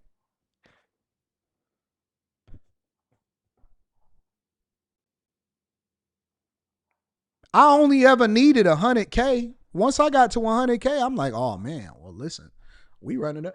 Listen, let me tell you something. The million is like, it's like a award, right? My focus is the 19,000 people that's on Patreon. The million is the reward. It's like the plaque. The real bag chasers is the 19K. I care more about the 19K. You don't hear me saying, hey, make sure you subscribe to the channel. Make sure you subscribe to the channel. Make sure you subscribe to the channel. But what do you hear me say? Now, make sure y'all tap into the Patreon. Link is in the description as well as pinned to the top of the chat. Make sure you're rocking out with a group of people that's going in the direction that you're going. I'm more focused on them. I'm not focused on subscribers. The subscribers going to do whatever the subscribers going to do. The Patreon members is where I'm focused. Y'all be focused on the wrong thing. That's because y'all so busy focusing on numbers instead of focusing on the money. We going to talk about it in the Patreon. Don't worry about it. Don't worry about it. I got my crew. You know what I'm saying? I care about you too, Bubbles. All right, y'all. Let me go and revisit a story that I wanted to talk about. Let's talk about this. So, remember when I was telling you guys, thank you, Devontae. I'm going to read that shortly. I'm going to read the rest of the super chat shortly. Remember when I was telling you guys, I think it was yesterday, if I'm not mistaken. Yesterday, I was having a conversation. Yeah, it had to be yesterday because yesterday was Monday. I was having a conversation with y'all about the subway surfers, right? And that it was 2 teenage girls amongst people that got killed subway surfing in New York. And I was like, oh man, y'all stupid, you're dumb, whatever, blah, blah. Well, more information came up because now they were able to find her family. They were able to interview her sister. They was able to talk to them about what their mindset is and what they did to get themselves in a situation to where they felt compelled to subway surf in the first place. And I think it's worth minding out. And so I'm going to play this a little bit. Let's spend about 10, 15 minutes on this and let's go from there. The NYPD stepping up to deter subway surfing. Earlier today, a police drone. Greg said, bruh's monthly payments add up to 19K plus every month. Why y'all trying to lowball me?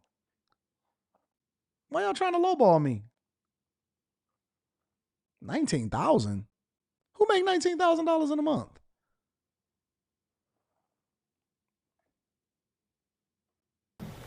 The NYPD stepping up to deter subway surfing. Earlier today, a police drone successfully saving 2 young people attempting to take part in this dangerous act. All right, just this weekend, 2 girls were found dead in a suspected case of subway surfing gone wrong. Fox 5's Arthur Chien spoke with the mother of one of the young victims. Arthur. Steve, Natasha, the Williamsburg Bridge is one of the more iconic parts of New York City, and it drew the fascination of a 12-year-old girl on more than one occasion. But this Saturday, that fascination turned deadly for her, and the first inkling her family had that something was wrong was recognizing on the news her skateboard and purse. Natalia Rudenko was making breakfast Saturday morning at home with the news on, covering the death of 2 subway surfers. It took a while before she realized it might be her daughter, who was, as she describes her, fearless. She don't care. She never gets scared. Like me. We go on an American roller coaster. She said, Zemfira, I'm not going, I'm like too old. She said, listen, if you not go, you pussycat. She would learn it was Zemfira. Well, looks like, what is that, Russian?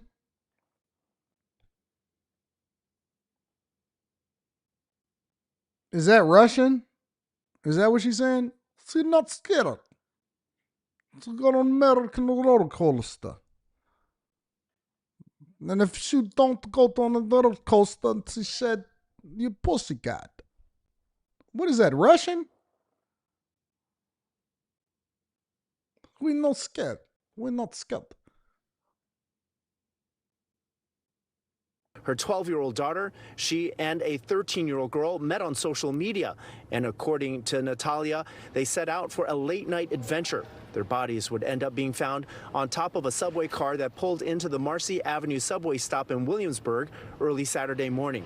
She had snuck out of her parents' home in Bay Ridge, Brooklyn. Zemfira's mother says her daughter had a wide range of social media accounts. I never see her accounts, but I know she was on the top of the bridges, on the top of the roofs. And this is why you got to be vigilant. Vigilant. I know y'all like to say, oh, man, let your kids do anything. Nah, we not letting our kids do nothing. What you mean you snuck out at 3 a.m.? What do you mean you snuck out at 3 a.m.? How? I don't even sleep that late. I don't sleep that late. When I wake up in the middle of the night and I pace the house, or before I go to sleep, go double check the locks. You know what I'm saying? I got the Ring camera. Let me know if somebody walking past. Go and double check to make everything is what it's supposed to be. What do you mean you snuck out at 3 a.m.? You out at 3 a.m. in the middle of the night and I don't know where you are? Get the heck out of here, bro. Get the heck out of here. Get the heck. A 12, 13-year-old? Nah. Nope. Nope. No way. No way, Jose. And she don't even look like she grieving. It's looking like she thinks she proud. I never check my daughter's social. She has a wide range of social media accounts. Why would I check it? I don't know. She don't care. Pussycat. Pussycat if you don't subway surf. American roller coaster. Not a big deal. She had a wide range of friends. 12, 13 years old. So she did what she wanted to do. And she jumped on the subway car. Not a big deal. I know she was on the top of the bridges, on the top of the roofs. While the city struggles with an ongoing problem of social media. Roofs. Bleachers, roofs. Not a big deal. No big deal. Bleachers, roofs. She climb anything. Empire State Building, houses. She climbed the tower of the Dubai. Maybe we should let her fight in the Ukraine war. Not a big deal. Glorification of subway surfing, Zemfira's family suddenly finds itself having to make funeral arrangements for their once vibrant daughter.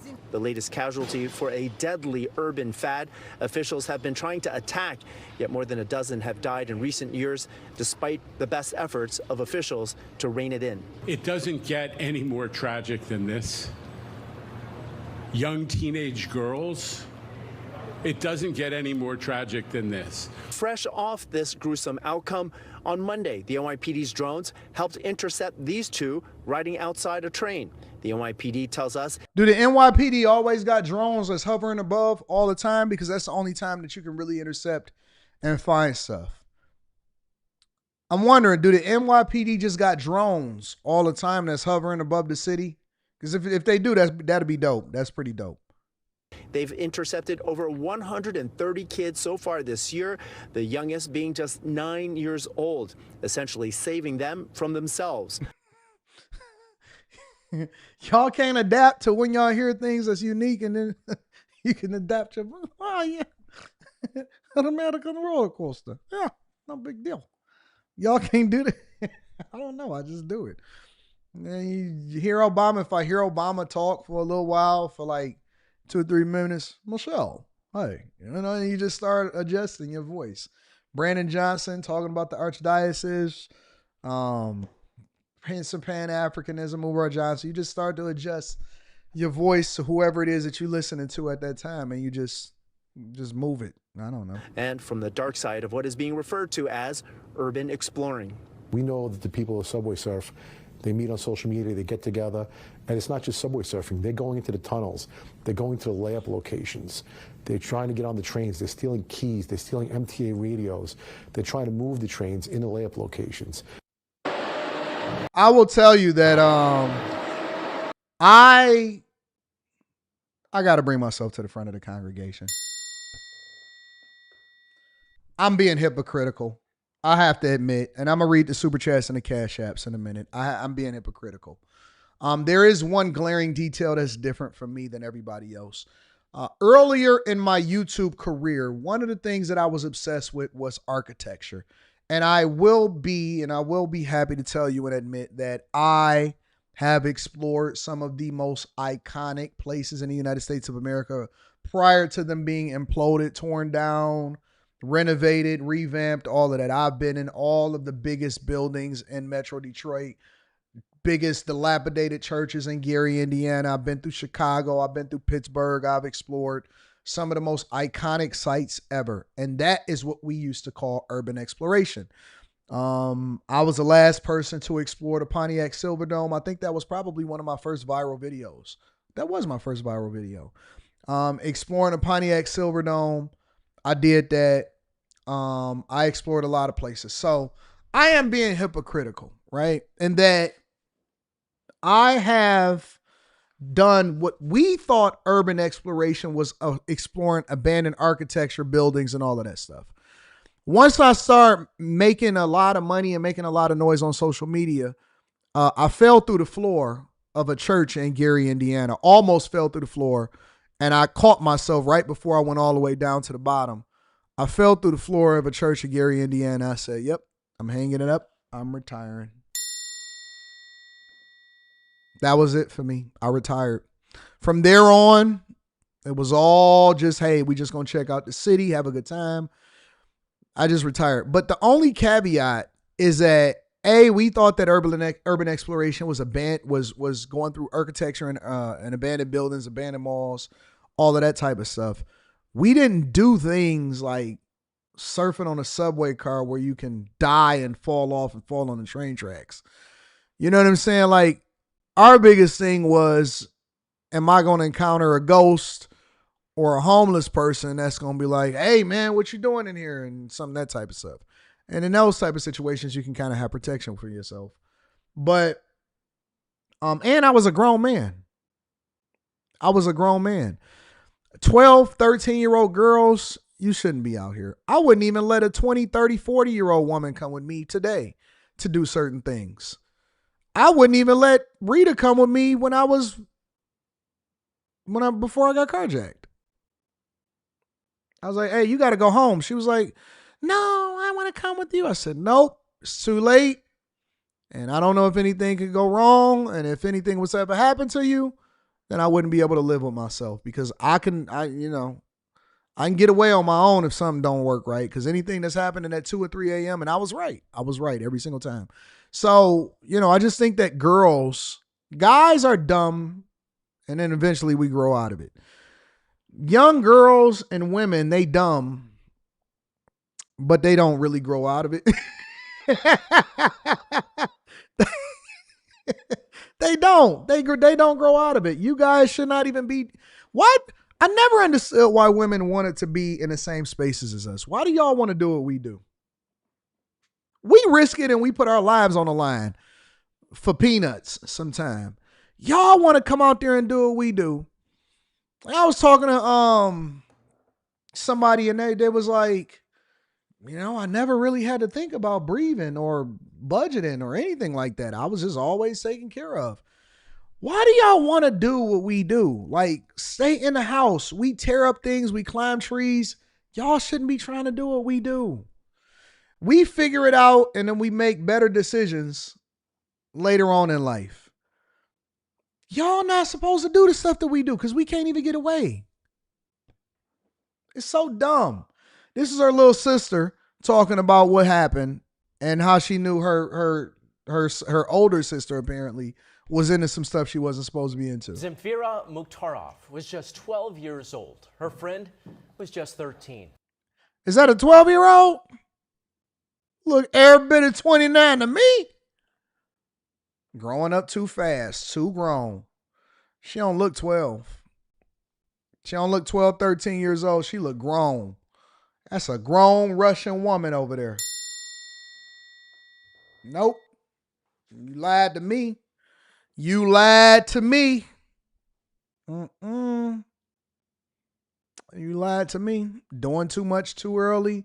Too grown. That's a 29-year-old grown woman right there. You lied to me. I don't believe it. I don't believe it. This is how them girls be looking like in my daughter's school. I'd be like, Leslie, who is that teacher over there? Oh no, that's my friend. Like, you stay away from that one. I don't know. They not you. Apparently, they don't have no Teach Henley. 40% off your first order, 20% off for life. Both were found dead at a subway station in Brooklyn. The tragedy, a grim reminder of the danger of this dangerous stunt, largely fueled by videos posted on social media. 5 people have died this year compared to 6 last year, according to the NYPD. And police have made more than 100 arrests this year. In fact, just this morning, police drone video spotted 2 boys on top of a train in Queens. Eyewitness News reporter Kimberly Richardson spoke exclusively with the family of one of the 2 girls who were killed. Kim Jones is live in Williamsburg with their story. Kimberly? Mike and Sade, Zemfira was supposed to turn 13 years old October 17th, but instead died here. Police say subway surfing with a friend. Her family is devastated, making arrangements way too soon. With her parents' permission, I spoke with Zemfira's little sister, who assured me everything will be okay. She was just always there for me. Like, she was everything for me. A little girl facing the biggest loss of her life. 11-year-old Miriam Mukhtarov tells me her 12-year-old sister Zemfira was her best friend. We'd explore all NYC.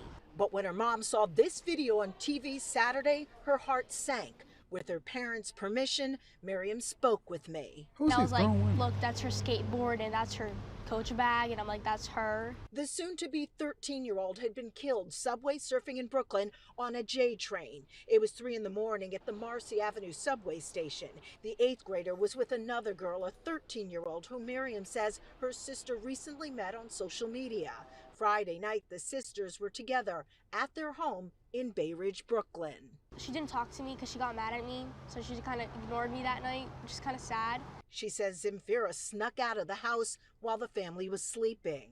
I feel like it's God's plan to take her. What if he needs her really badly? Miriam tells me her sister. What kind of kids is these, bro? You know what? It's going to be okay. It's like God's plan. Just take her. Maybe he needs her a little bit more. No. I don't know what are y'all doing over there in Russia to these kids? What are y'all feeding these kids? You know what? It's not a big deal. That was my best friend. She got mad at me, decided that she left out the house at 3 a.m. She just left. What kind of junk is this? Didn't talk much about subway surfing, insisting she would never do it. Her message to other young people? I'm like, don't do it, because like, it's just not worth it. A little girl trying to cope with such a tremendous loss. My mom, she has this lady, and she was talking to my sister like through the spirit box, and she's been sending a lot of messages to me like, don't miss me, like, don't cry. Yeah, I'm gonna rebuke that devil. Let me get this off my screen before she start crawling up the screen. Before she start doing the what's the name of that scary movie where they would start with little girls crawled up in the corner? Let me go ahead and get this off the screen real quick before she start crawling up into the corner. Yo, the spirit box. She told me to. Oh, what? Nah, dog. Nah.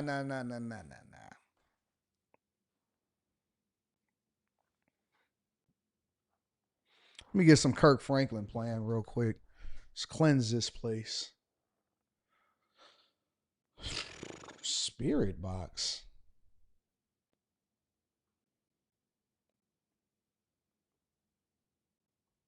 Let me get some Fred Hammond.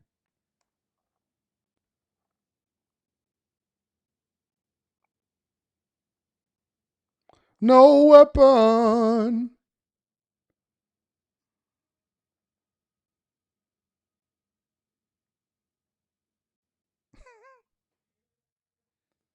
Nah, that's a little too slow.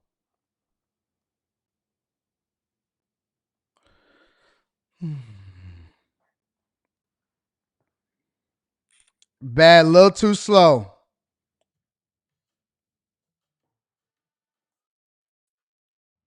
Little too slow. Let's get an interlude in here. A little dusty, you know what I'm saying?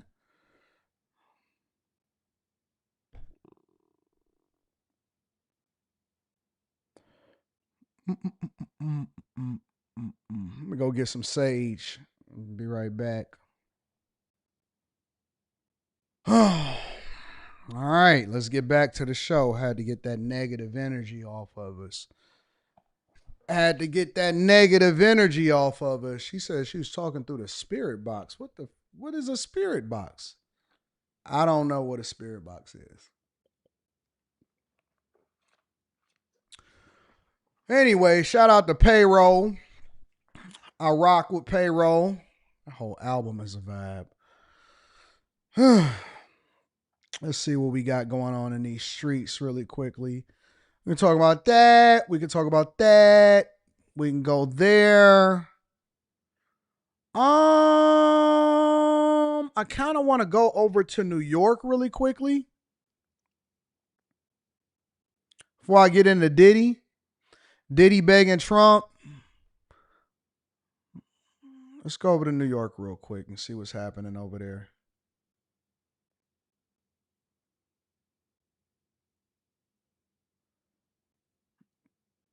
Boom.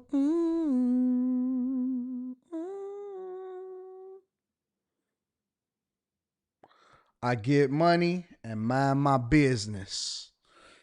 Mind my business. Well, 10 people are now under arrest for a string of shootings in the Bronx that happened around the Labor Day weekend. 4 people were killed and 7 others were injured.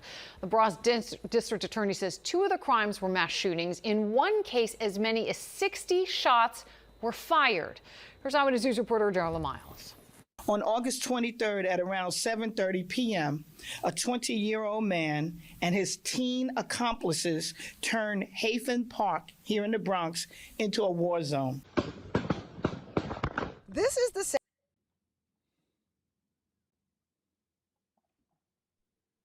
Y'all hear them shots? Here in the Bronx into a war zone. Y'all know Trump coming, right? You minding your business and getting money, Kerry? Mind my business. Mind my business. Y'all know Trump is going to come, right? Listen. For all of these cities that can't get it together, and you got these young dudes that's in here terrorizing the community and shooting everything up, you know Trump is coming, right? Trump is coming. Trump is coming. You know Trump is coming, right? I'm going to call Oh, y'all can't shoot. Y'all can't stop shooting up the park. Y'all can't stop killing women and kids. All right, let me get Unc on the phone. Let me get Unc on the phone. We tired, boss. Where y'all from? Put in the chat where y'all from. Put in the chat where y'all from. Where y'all from? Because I'm tired of the violence. I'm tired of the killing. I'm tired of every single week, sometimes multiple times throughout the week, I see a woman, usually a black woman, that is killed. Memphis in the building. I see BX, Baltimore, ATL, New Jersey, San Diego, Texas.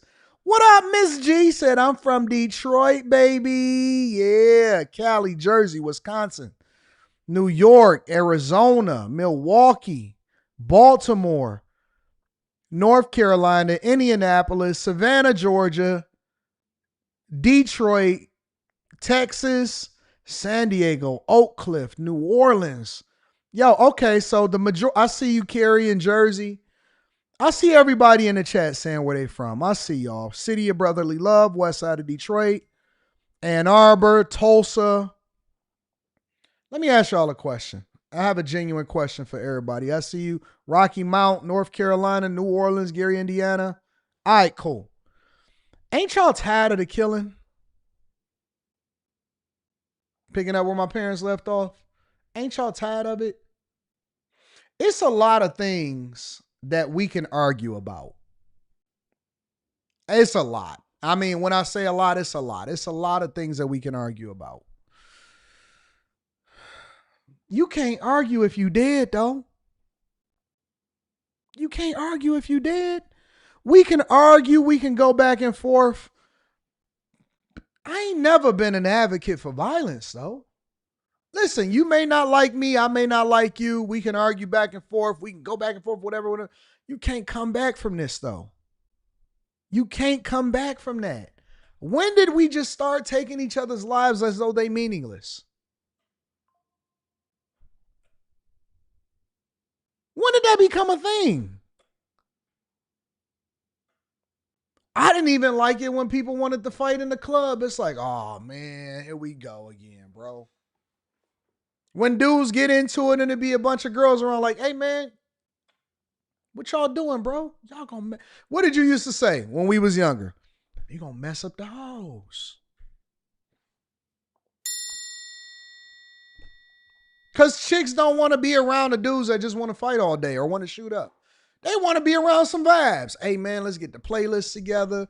You better get you one because I'm going to get me one. Oh, man, you see the red bone over there? Nah, I like the chocolate one. It was all about getting money, and if you wasn't arguing over money, and then that be the thing, then what is this? Y'all getting into it and fighting with each other and shooting up each other, hitting the innocent bystanders because y'all just beefing? Y'all just don't like each other? Flowery Branch, Georgia. Y'all just don't like each other? So that's what it is?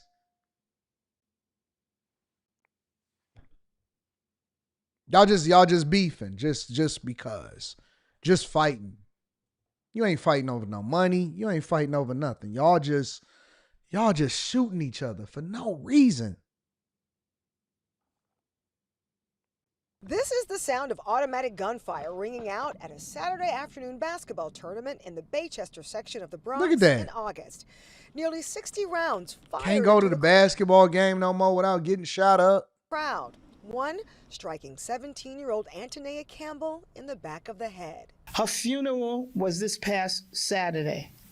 The mourners were dressed beautifully to celebrate her life. That incident at Haven Park triggering 2 retaliatory shootings, according to investigators. Look at this. Within an 11-day period in August, 4 people were killed, 7 wounded, more than a dozen illegal guns connected to more than a dozen other Bronx shootings recovered during the investigation. Look at this. 10 people now indicted in the 3 mass shooting incidents, 7 adults and 3 juveniles. And Look at their names. Kai, 3 juveniles. Davian, Jose Gomez, Robert Royal, Deshaun Edwards, Heron Martin. Your mama names you Heron, dog. You was destined to be a gangster. Shamir. You know what I don't see? And you know what they not going to want me to point out? I don't see no snow hairs in this. I don't see no white people. It's the brown and the black folk shooting up each other. 17 juveniles. Y'all just killing each other.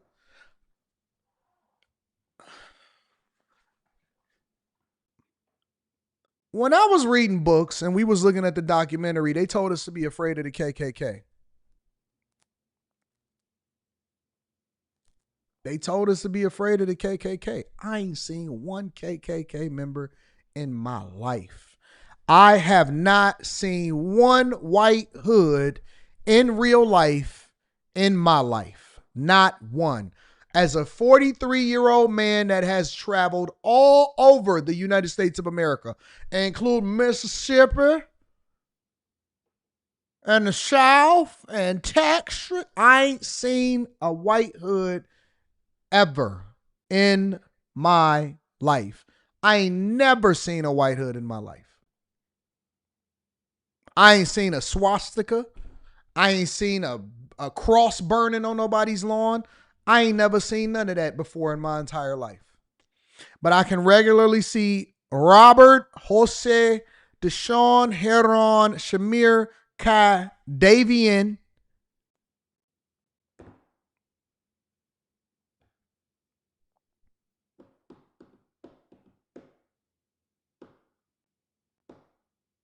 I ain't seen it.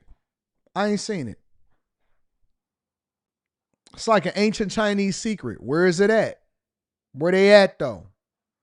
Because y'all shooting up people in broad daylight. announced Monday afternoon at the Bronx DA's office. You can see the extreme violence that was being perpetrated throughout the streets in the Bronx.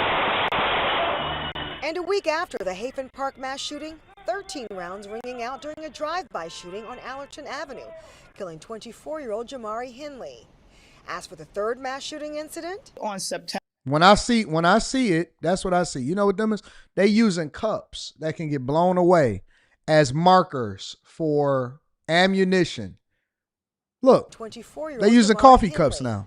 As for the third mass, They got coffee cups to identify where the casings are in the shootings in your neighborhoods from you. shooting incident? On September 2nd, near Allerton Avenue and Bronx Park East, that man allegedly shot 21-year-old Jonte Davis in the head and then left his body on 3rd Avenue behind St. Barnabas Hospital. Davis later died. The victim is the brother of one of the Allerton Avenue shooting victims. And as for what led to these 3 mass shooting incidents, investigators say it all started with someone feeling disrespected on social media.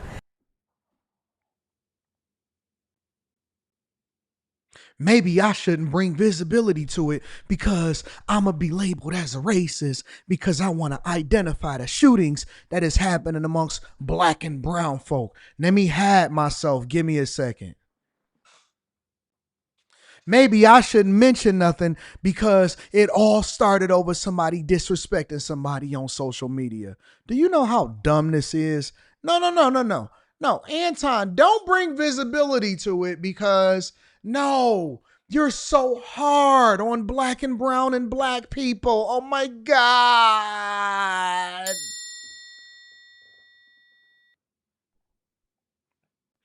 Y'all felt disrespected on social media. Next thing you know, y'all shooting each other and retaliating.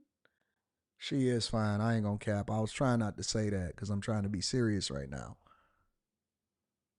You felt disrespected on social media.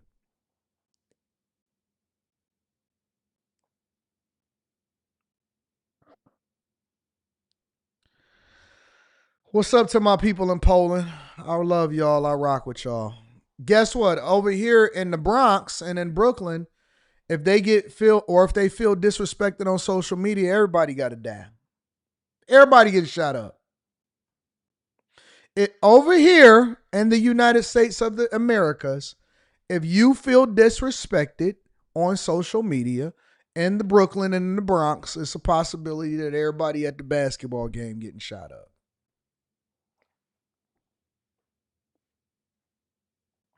I don't hear nobody. Now listen, black people ain't holding black people accountable. They holding black people accountable. That's holding black people accountable. You missed it. Pro-black people are not holding black people accountable. They're holding black people accountable that's holding black people accountable because we want you to do better in your communities, in your neighborhoods.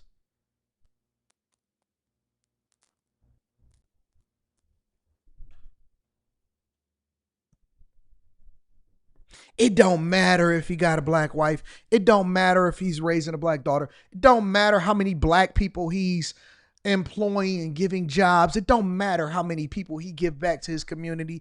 Doesn't matter how many homeless people he helped. Doesn't matter that he actually lives in the blackest city in the United States of America. He's not pro-black. Facts.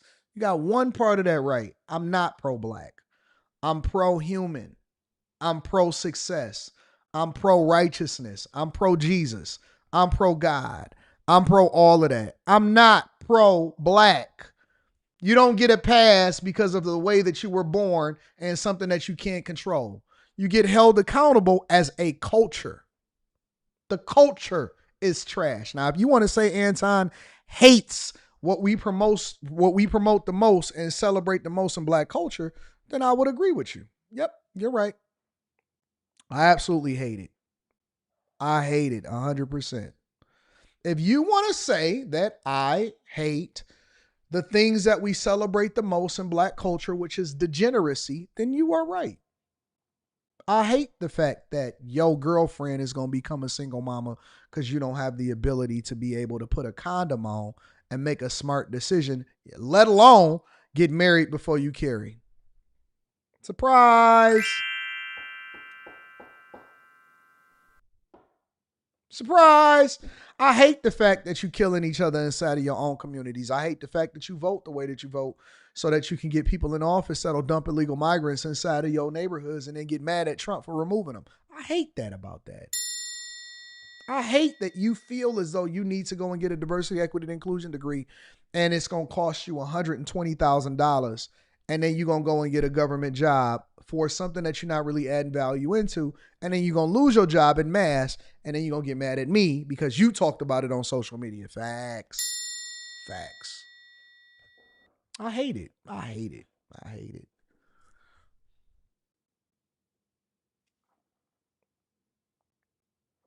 Don't worry about it. Don't worry about it. We'll get there.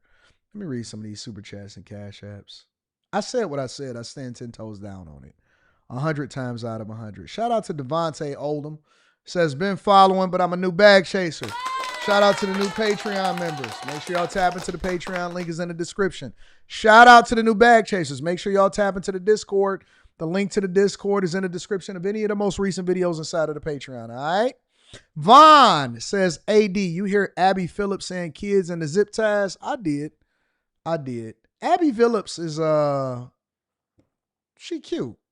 So she can get a little bit of a pass.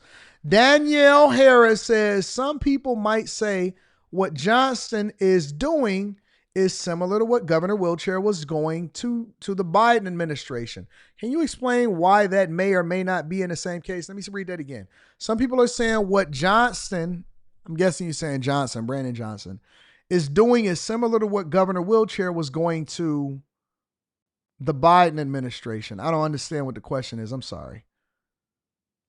You got to word that differently. Could you explain why that may or may not be the same case? I don't know what you're saying. I'm sorry. You're going to have to give me a better explanation of what you're saying because it's kind of like a missing some words in there or something like that. I'm going to see if I can parse that through. It's doing similar to what government wheelchair is going to the Biden administration. Okay, so what you're saying, I'm assuming, I'm going to use my context clue. You're saying that what Brandon Johnson is doing to Trump is similar to what Greg Abbott was doing when it came to the Biden administration. And I disagree with you if that's what you're saying. I disagree with you. The Biden administration was flooding the United States of America with illegal migrants, and Texas was the face of that because Arizona and Texas was receiving it. They was coming in through the border because that's a border state, right? And because the Biden administration was suing them in order to open up their borders, and they were saying that you can't protect us against illegal migrants coming into the country, what Texas was doing was saying, well, you know what? We all as 50 states, we need to band together because we don't want a bunch of illegals flooding into our country. And then the blue state said, nope, we don't stand with you. We rock with what Biden is doing. And so Texas said, all right, cool. Well, if that's what you're rocking with, then I'm going to go ahead and send them up to y'all's places since y'all have designated yourself as sanctuary cities. And Brandon Johnson and Eric Adams and all of them, they said, do it then. I dare you. Do it then. Do it. Do it. Do it. Do it. Do it. He was like, all right. So every time they came through, he was like, where y'all want to go? They said, we want to go to Chicago. We want to go to New York, where they're giving us free hotels and free food stamps and free jobs and free money, and they're giving us free education. And they said, okay, cool. If you make it through the border, that's where you're going. And so that's what they did. And those states embraced them. And they flooded y'all communities with them. And they flooded y'all schools with them. And they took y'all taxpayer dollars and they did it. And that's what happened. All right. So in that case, federal government superseded state laws, obviously, which is why the Biden administration sued to keep the borders open. And now in the same case, federal law supersedes state laws. And so the Trump administration is finally doing something to get them out of there because Texas and all of these other Republican states, they had to figure out what to do. Completely different things. Completely different things, in my opinion. Chris Cunningham in the building. Shout out to Chris Cunningham. Says 24-hour stream for the 99, 99, and the 999 and the 2000. No, dog. I got a show to do tonight. I got things to do, people to see, people to do, and things to see. You know what I'm saying? I can't do it. I'm sorry. I'm a 43-year-old grown man. It's a little different for me. Mr. Lott in the building. Shout out to my dog, Mr. Lott. I appreciate y'all. But listen, we'll celebrate over the weekend. How about that? Thank you, Mr. Lott, for holding me down. You've been a real strong supporter of what we got going on over here. Brando says they snort vodka over there in Russia. I know they not scared of no train. And apparently they talk to voice boxes. Legitimately Crooked says, perfect example of a 10-year grind. Head down and focus. Congratulations. Yeah. See, that's why I don't tell y'all nothing that I don't do myself. Solution Trucking Channel says, I remember that security lady told you not to go in that abandoned building and you went anyway and almost got lost. That's a fact. Chris Cunningham says, I never, but they used to rat outside of the back of the city bus back in the early 90s. Mr. Lott, my dog, says, not being funny, but she talks about her sister like she's going to respawn in 30 seconds. Greg says, apologies, wasn't lowballing you, just highlighting the achievement is motivating. Recently joined the Bag Chasers. You give so much information, proud to be a part of it. I know you, Reggie. But I like to respond back and forth to the people in the chat. Unc need that sage, says David Simpson Jr. Malachi says, play Kieran the Light or Isaiah Robin, not Kirk. Y'all don't like Kirk Franklin's music? Carrington Love Jr. says, y'all boys listen to anything up north. Manny Plays PC says, Spirit Box allows the dead to speak to you, but you have to be careful because demons can pretend to be your loved ones. I don't know nothing about that life. I only talk to Jesus. He said, let the dead bury the dead. That's what the word of God says. It said, let the dead bury the dead. More interludes with dope music. You put me on the payroll with that interlude a couple weeks ago. Whole album is fire. Facts. Carrington Love Jr. says, Rocky Mount? I went to a family reunion in Enfield recently. Bugs all in my mouth. Yeah, I can't do it. A White Hood is called a trailer park. PJ says, 80, I heard coaching calls was open, so I took your advice and sent that email. Shout out to all of the bag chasers. Yeah, I'm about to start scheduling y'all very soon. Florida says 2 girls killed for mocking Charlie Kirk's death, AD. Well, where is that at? Is that in Florida? All right. Let's continue on with the show. I feel like I'm running behind schedule, or maybe I'm just talking too much. Maybe I'm joking too much.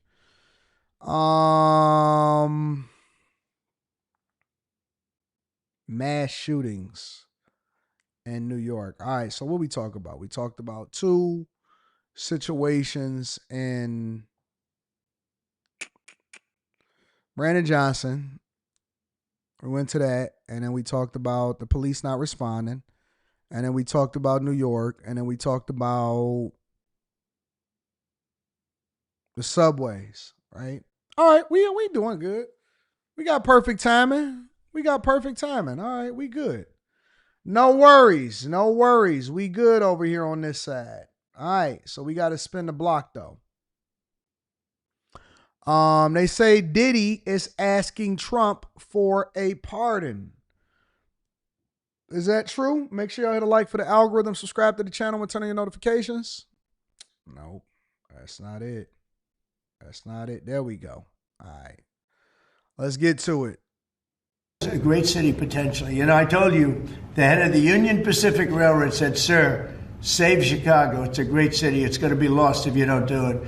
We have no choice but to do this. And when judges give us rulings that, you know, you don't have to do it, Portland is on fire. Portland's been on fire for years. And not so much saving it. We have to save something else, because I think that's all insurrection. I really think that's really criminal insurrection. So I appreciate the question. These are unsafe places. We're going to make them safe. Would you invoke the Insurrection Act, sir? What? The Insurrection Act? Under what conditions or terms would you invoke? Well, I'd do it if it was necessary. So far, it hasn't been necessary. But we have an Insurrection Act for a reason. If I had to enact it, I'd do that. If people were being killed and courts were holding us up, or governors or mayors were holding us up, sure, I'd do that. I mean, I want to make sure that people aren't killed. We have to make sure that our cities are safe. And it's turning out, and we started with D.C. It's been so successful. Think of it. People wouldn't go to restaurants. The restaurants were closing. We were losing a lot of restaurants, as you all know. And now restaurants are opening and they're thriving. Not only is it not under control, it's the opposite. And I believe they're afraid. They're scared for their lives. You look at what's happened with Portland over the years. It's a burning hellhole. That's a fact. I remember years ago when I first graduated high school, and my homeboy, and that was back in 2000. My homeboy, he was actually studying something, business, engineering or something, and he went to work for Nike. Now, correct me if I'm wrong. I believe that Nike is over in Oregon, right? It's outside of Portland. I'm pretty sure that it is, because I remember my Uber driver was telling me that there's ways for you to be able to get a tour of the Nike headquarters facility if you got a couple, if you got some plays to make, if you know some people there. I didn't know nobody in Portland, so it wasn't no way I can get it. Not in really ahead of time anyway. But, you know, I remember back in the day, Portland had this theme of keep Portland weird, right? And to be honest with y'all, because I know a lot of y'all really haven't been outside, and so you wasn't familiar with what was going on in the culture. But I will tell you, in the early 2000s, out west was the place to be, because out west was where all the money was. And where you get money and you have a liberal ideology and agenda, people get comfortable, and then they become more of that. So what you seen happening in Portland and Los Angeles and all of these different places was you seen the whole liberal movement. And I actually witnessed it in real time. I mean, you got 1,000 coffee shops, a lot of ferries everywhere, a lot of flags, alphabet community flags popped up. Everybody was using free Wi-Fi at Starbucks and whatever your local coffee shop is. A lot of movies and the media was promoting this type of lifestyle. And so Portland is one of the places that went all in on this whole thing. Portland went all in on liberalism. And now Portland has become a hellhole. The downtown is not popping. City planning was horrible. Every building got a gay flag in front of it. Everybody is weird as hell. I mean, they really took the weird liberal thing to the max. Everybody got rainbow color hair. Businesses is suffering. Everybody acting like, you know what I'm saying, nothing is wrong, and it's demonic energy and power. And it's so bad in Portland that if you walk around professing that you are a Christian or you are a conservative, you will be discriminated against. Fairies, the first one, not fairies like the one across the water. Fairies like men dressed like butterflies. And I recently went there earlier this year and I just couldn't believe it. I said, what in the hell is happening over here in Portland? And I really knew that it was something when I was at the basketball game and I seen the male cheerleaders. And he was popping his ass and I said, I looked at Rita and then I looked at Chauncey Billups because, you know, I was sitting right next to the bench. And he was like, yeah. So Chance, what's going on, big dog? Yeah. So why are they popping their ass over there? It's two of them. And they had on sequin. Said it must be halftime. Let me go get something to eat. And then you have a judge that lost her way that tries to pretend that like there's no problem. Actually, she's not even saying that. There's a huge problem in Portland. I'll tell you what the problem is. Crime. Okay, crime. There's a huge problem in Chicago. It's called crime. And we want to put out the crime, and they want to inflame the crime. Mr. President, Governor Abbott offered up the Texas National Guard to you. Have you had any other conversations with other red state governors? Yeah, I have. They're willing to offer. Every one of them is willing to offer whatever we need. We thank Governor Abbott of Texas. Every one of the red state, as you call them, red state governors is willing to give whatever we need because they want our agents protected. You know, these ICE agents have a tough job. They have to go in and get, in many cases, stone cold criminals, hardened criminals, long-time criminals. And every, essentially, Republican governor has offered up whatever we need. And some Democratic governors also. Daniel? Yeah. The Supreme Court is back in session. Yeah. They rejected today an appeal by Ghislaine Maxwell to overturn her conviction. That means her only chance at getting out of prison is a pardon from you. Is that something you're open to? Who are we talking about? Ghislaine Maxwell. You know, I haven't heard the name in so long. I can say this, that I'd have to take... Cap.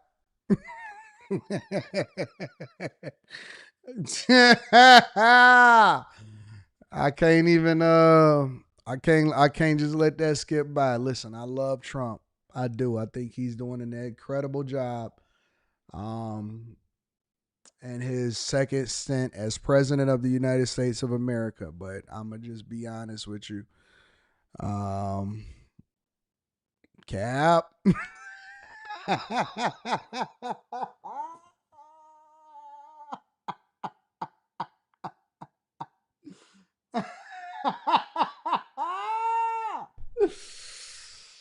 Oh, I promised y'all that I would give y'all my authentic thoughts.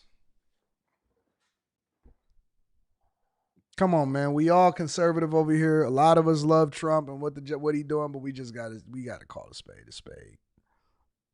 We gotta call a spade a spade. He said, who? I haven't heard the name so long. I did that before. Rita was like, hey, do you know this? Who is this girl keep asking about you at the door? I said, who? I looked at the door. Never seen her before. Who? I don't know. know who that is. Who is this? Hey, security, remove her, please.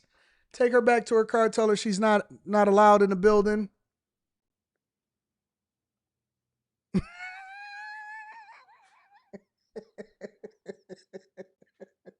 Who? Who? Are you an owl now? That's what Reedy goes. You a oh, you an owl now? I don't know her.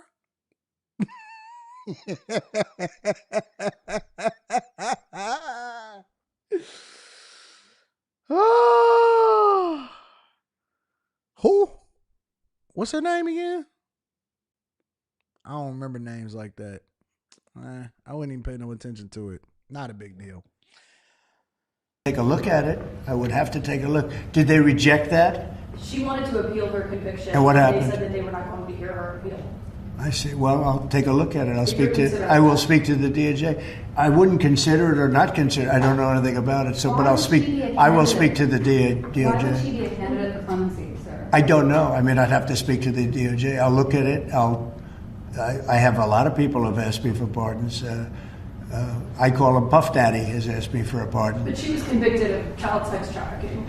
Yeah, I mean, I'm going to have to take a look at it. I'd have to ask DOJ. I didn't know they rejected it. I didn't know she was even asking for it, frankly.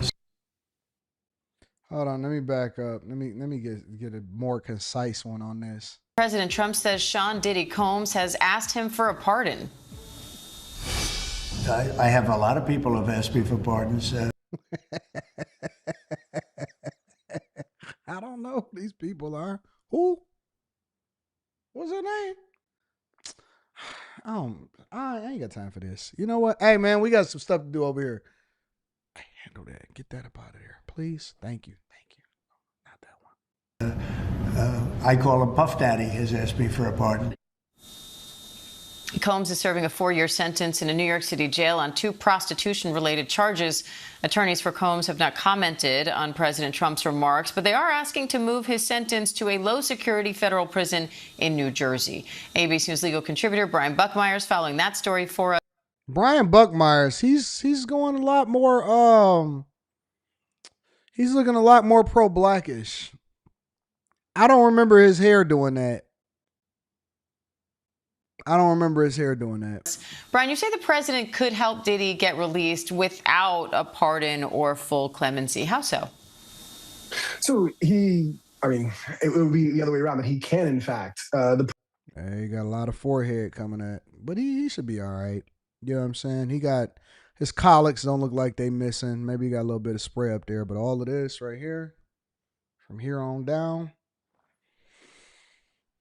it's getting tough. It's getting tough, my man. I know. I went through the same thing. I said, start looking at my colleagues. They said, Anton, you can get some spray. I said, yeah, it's time to go ahead and let it go.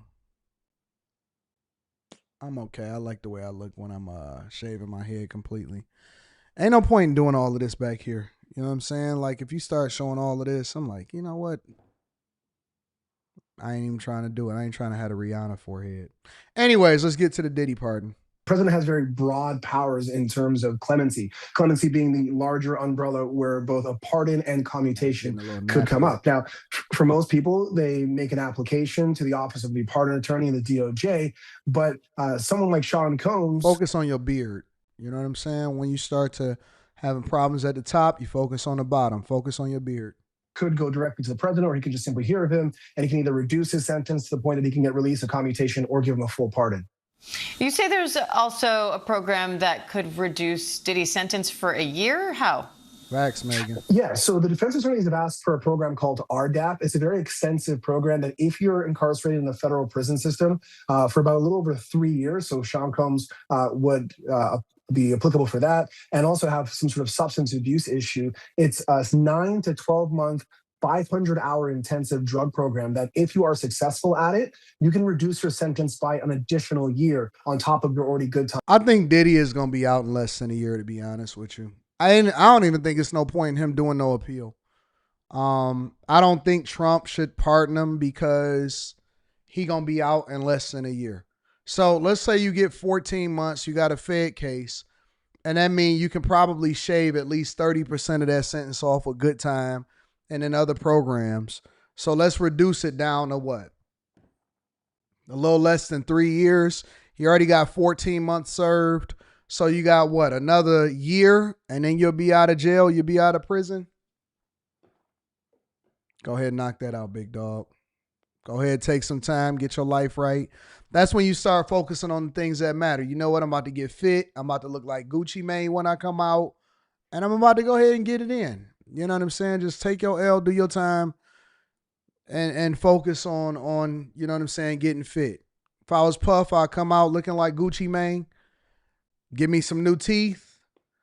And you go get you some bags. You know what I'm saying? I'm going to be sitting there offering a bag, major bags for an interview. Hey, I've been a heavy Puff supporter for all this time.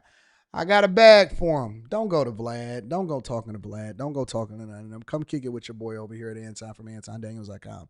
Come out, get your money. You know what I'm saying? And let's run up a bag, big playboy. Ain't that what he say, playboy? Time that you would serve. And Combs' legal team is asking to move him to a low-security prison in New Jersey. How different is that facility from where he is now? Be out in less than And a what year, does bro. the judge have to consider there? So right now he's in the Metropolitan Detention Center. That's typically for people who are in the process of having a case. Either I'm already saving my money for my Puff interview. I'm saving my, I want it. I want the Puff interview. Hey, man, hey, Puff, what's going on? So they said that, because then I'm going to ask all the pertinent questions. leading up to a trial or taking a plea. And after they are sentenced, like Sean Combs, they will remain there for a period of time until they either go to an intermediary prison where they're kind of sorted out and then sent somewhere, or they're sent directly to their final destination of a prison.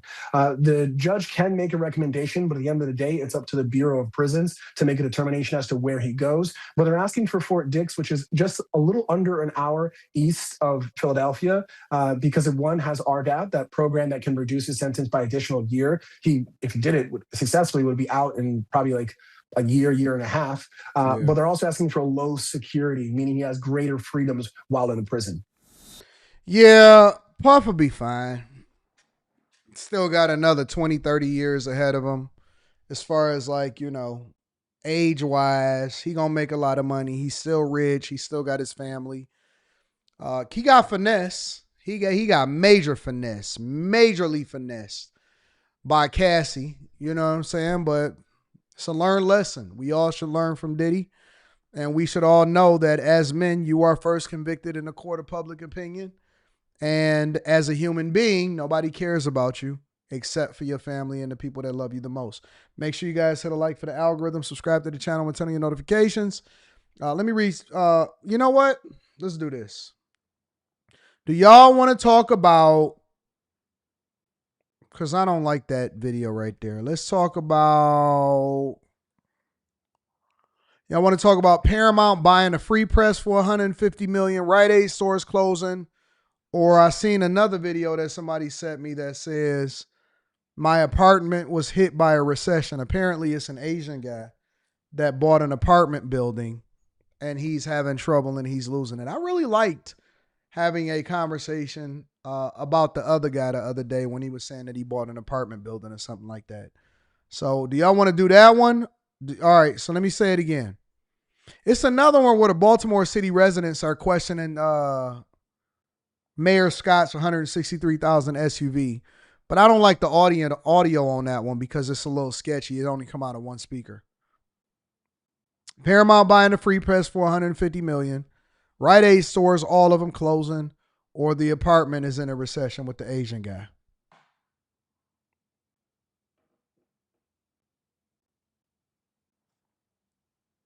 I'm seeing apartment. All right, let's go to the apartment one. Let's talk about apartment, man. Let's talk about that apartment. I like talking about real estate. It's one of my favorite subjects to talk about. Make sure y'all tap into the Patreon. Link is in the description. We got a live stream coming up this week that's going to be awesome. And I haven't reviewed this video before. I've seen the first 15 seconds. So I'm actually looking at it in real time. All right. He said he got a 20-unit apartment building, apparently. His name is Stephen Guyan. Looks like he's also a pharmacist, and he got 8,000 subscribers as of the recording of this video. All right, let's get into it. Welcome back. No. This is a 20-minute video. We don't have to speed this one up, cowboy. To the channel. My name is Steven. I'm a pharmacist. I own 54 units of real estate. So today I want to give an update on my 20-unit. He said he owns 54 units of real estate. Let me say this before he even gets into it. One of the biggest mistakes that you can make as a real estate investor is to focus on how many units that you own. That does not mean as much as you think it means. It's just a lot more risk. People always say I own this many units, but in most instances, they are financed to their eyeballs and they're hoping for the property to continue to cash flow. Cash flow meaning that, you know, you're bringing in more than whatever your expenses are, including paying a mortgage or whatever. So when they say they own 20 units, 54 units, they don't actually own it outright. They have a mortgage on it, but they are the rightful owner and they're renting it out to somebody else. So a lot of times they do not own it outright. And I don't know if he owns it outright or not, but most of the time when people say I own this many units, or they'll say I own this many doors, that's what they're talking about. All right. Apartment complex that got hit the hardest by the recession. This property is performing the worst out of all of them, and so I can give some context about the deal. So I bought this 20 unit in May of 2022, off market, using my direct mail campaign. It was an out-of-state owner who I guess wasn't really managing that well, and he wanted to sell it at the tax assessed price. And typically the tax assessed price is going to be a good price. It's not overpriced, it's going to be reasonable, and typically it's going to be under market value. So at the time, whenever you get somebody that wants to sell something at under market value, be very, very, very, very careful, very skeptical. And I know that these courses and all of this stuff, and y'all really need to get a part of the Patreon, because in Block Club, I break all of this down to a science, to a T of why you don't want to follow certain things, certain people, certain lessons, so on and so forth. And I show you the real receipts of what I have going on in real life. So anytime that you see somebody say, oh man, they want to sell it and it's under market value, and they just be careful, be very careful. If it's a reason why they selling it and they trying to offload it. It's public record. So you just search the address, you search the county assessor's office, I believe it was in Garfield County, and it ended up being about $415K. So what I did was I got 20 units for $415K. All right, let me hear the rest of this. $450K price in mind, and I asked for the T12, which is the profit and loss statement for the past 12 months, and a recent rent roll, and basically got that over to my lender. And my typical lenders, so BMO denied it, but the under lenders and brokers I shot the deal to didn't like the deal. So I actually started engaging hard money lenders. Problems. Hard money lenders have huge interest rates and they want their money as soon as possible. He shot it over, and let me tell you why that's difficult for you to have a conversation about. Is because those people are not doing their due diligence. They're not riding by it at night. They're not looking at the quality of the tenants. They only do numbers. I don't like bean counters. I hate bean counters. We call them bean counters because in corporate America, let's say, for example, you were working on a product. Let's say you were working at an auto manufacturer and you got this sweet car and you got this concept and it's this thing that you want to put out to the people and you really believe in it and you think it's going to be a hit. Well, before they ever green light that project, you can do a concept car, you can do whatever you want to do. Before they ever green light that project, they're going to send it over to the bean counters. It's the accountants, it's the people that's going to do the costs, and they're going to do a breakdown. And they're going to try to figure out whether it's financially feasible for you to do so. And if they do green light it, they're going to say, well, listen, you can save money here, you're going to save money here. And so your concept is going to change into something practical, right? They're going to reuse the window roll down buttons. In your car, they're going to have the same one in the lower value car, and they're going to have the same screens and the same this and same that. And you're going to be able to have to reuse certain things that's not going to be unique. And then they're going to take the platform and you're going to have to build it off of this platform, this skateboard platform that could adjust to anything, right? And it's not going to be ground up or whatever. So the bean counters are people that look at numbers. They don't look at passion. When we talk about basketball, sports, football, there are some intangibles that you can't measure when you're looking at a player. On the surface, somebody is going to look at somebody and they're going to say, yeah, but he averages this, and this is his PER, and this is his plus minus, whatever. But there's some things that you can't measure. You can't measure efforts. You can't measure defense. You can't measure, when he hit this guy and then this guy hit that guy, the assist is going to go to him, but he was really the person that, made the play. He boxed out, right? It's a lot of intangibles that go along with that. A lot of intangibles. And unless you actually watch the game, because most people are highlight watchers, they watch the highlights. Unless you actually watch the game, you don't really understand how good that guy can jump out the gym. He jumping out the gym, And so a lot of what he's saying is he sent the deal over. Then people ain't riding through that neighborhood. They looking at the numbers and they saying, okay, well, if you spend this amount of money, then you can improve the property and then you can raise your rents. And then we'll do a refi. We'll pull out the difference, pay off the property, and then that's what you owe to your lender. And then we hopefully letting this property continue to cash flow. You take the money that you pull out the property and then you buy another property with it. And that's why people start to get so many units. They get in over their head. They don't really know what they're doing. And I engaged at least 10 hard money lenders because this project needed a lot of renovation. There's one unit that was burned down 5 years ago. The owner never repaired it, so I was going to repair that. The average rents were probably $350, and I knew the market rents would be closer to $500 to $550 after renovation. And bro, if you going into you buying a place, you buying a homeless shelter, man.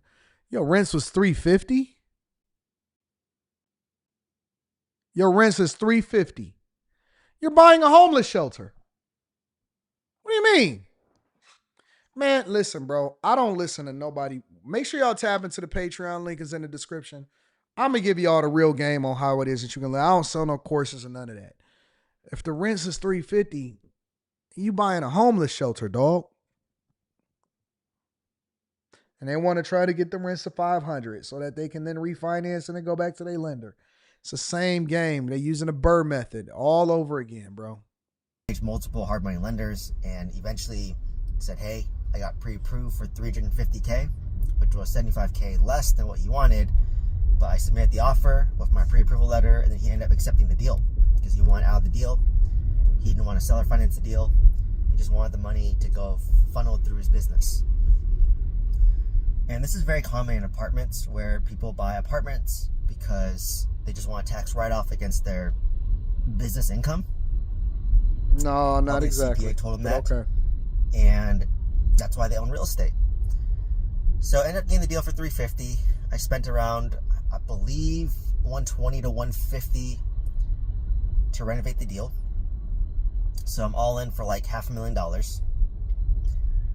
And I think it only appraised at around $520 because at that point, this was July of 2023, and that's when interest rates went up, which, rapidly at that time, and that meant that cap rates went up. So they're valuing that property at a 10 cap.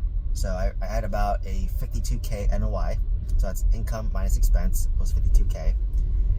And I think it was like 90% occupied at the time. They underwrote it at 85% occupancy. And if you take 52K NOI divided by 10 cap, your value is $520K. And they allowed me to do 75% cash out refinance. So I ended up leaving. All of them do the same thing. All of them do the same thing. It's a numbers game. And they let him do a 75% cash out refinance. So he pulled the money back. He talked to the hard money lender probably to get the difference of what they wanted to lend him. And then when he, got into the property, it did a 75% cash out refinance, which is another fee.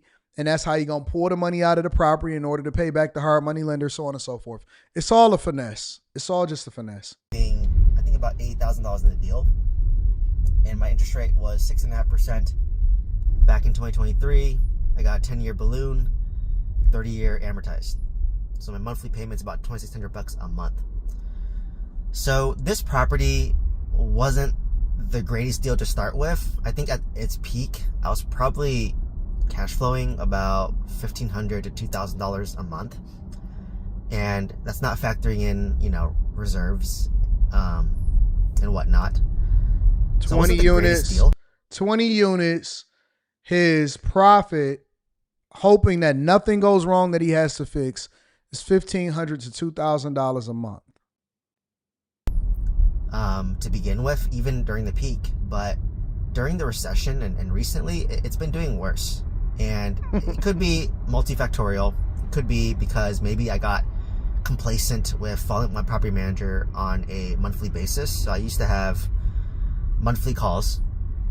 I don't know what state this is. And since it's been doing pretty decent, and I was just like focused on like my personal life, if I'm being honest, and we get complacent. It's human nature. I haven't been following up as diligently once a month. Like maybe I'll peep in like maybe once every 2 months, once every 3 months, but I haven't been doing monthly. So this is a reminder for even myself where I've owned an apartment. This is how you become a slumlord. And then you have 37 Trinidad migrants taking over your apartment over in Chicago. For one apartment since 2021, so about 4 years. The other apartment since 2022, so about 3 years. And even I get complacent. Because it's, like I said, it's just human nature. And recently I started really, really scrutinizing the numbers. So now, and this is something new that I adopted, like I said, I'm still learning with you guys, is every month now I'll have an Excel spreadsheet of all my properties, and I'll list how much money I made and then what the expenses are. So for single family homes, it's a little bit easier to predict because, you have your rent, you have your mortgage, your property tax, your insurance. The only variable is if you have a repair that month. So I know if I had a repair that month, most likely I'm negative cash flow for that single family home in California. If you have, in California too. So you saying that, think about this, y'all. If he has a repair that month, then he's automatically going to be in the negative for the month. The margins are so thin. What is a margin? A margin is the difference between your expenses and how much you bring in. That is what your profit is. So when you say you got a 10% profit margin, that means for every $100 that you spend, you should be making $10, right? The profit margins are much thinner on a lot of these properties, and this is why the real estate market is slow, because when they raise interest rates, it prevented these people from being able to make money. And anytime that he has a repair, immediately he goes into the red. For apartments, you basically get a profit and loss statement every month, and shame on me. Like for my 26 unit, they're not as diligent of sending me every month, and I don't follow up, so that's on me. But for my 20 unit, they do send it to me every month, and I do take a quick glance at it. But for my 20 unit, they do send me my distribution from the escrow account into my account. I know y'all want to get into real estate so bad, but I need you to know the ins and outs. And if that's what you want to know, you know where to find me. See, like how I'm doing. So, for example, this month, I only got sent a distribution of $1,600, and that's negative cash flow. So that means that after my income minus my expense, I only got $1,600 left over, but that's not factoring in my mortgage of $2,600 and my insurance of $1,000. So that's $3,600. So if I still have an additional $3,600 in expenses, that means I'm negative cash flow $2,000 that month. So I went from, at the peak, $2,000 in positive cash flow to $2,000 in negative cash flow on this deal. So now it's called an alligator. So that I did a deep dive into the. You said real estate is a gamble? Not really. It depends on if you're doing it the right way. It's never a gamble. I've never lost money on a real estate deal ever, but I do it differently. I'm not looking for hard money lenders.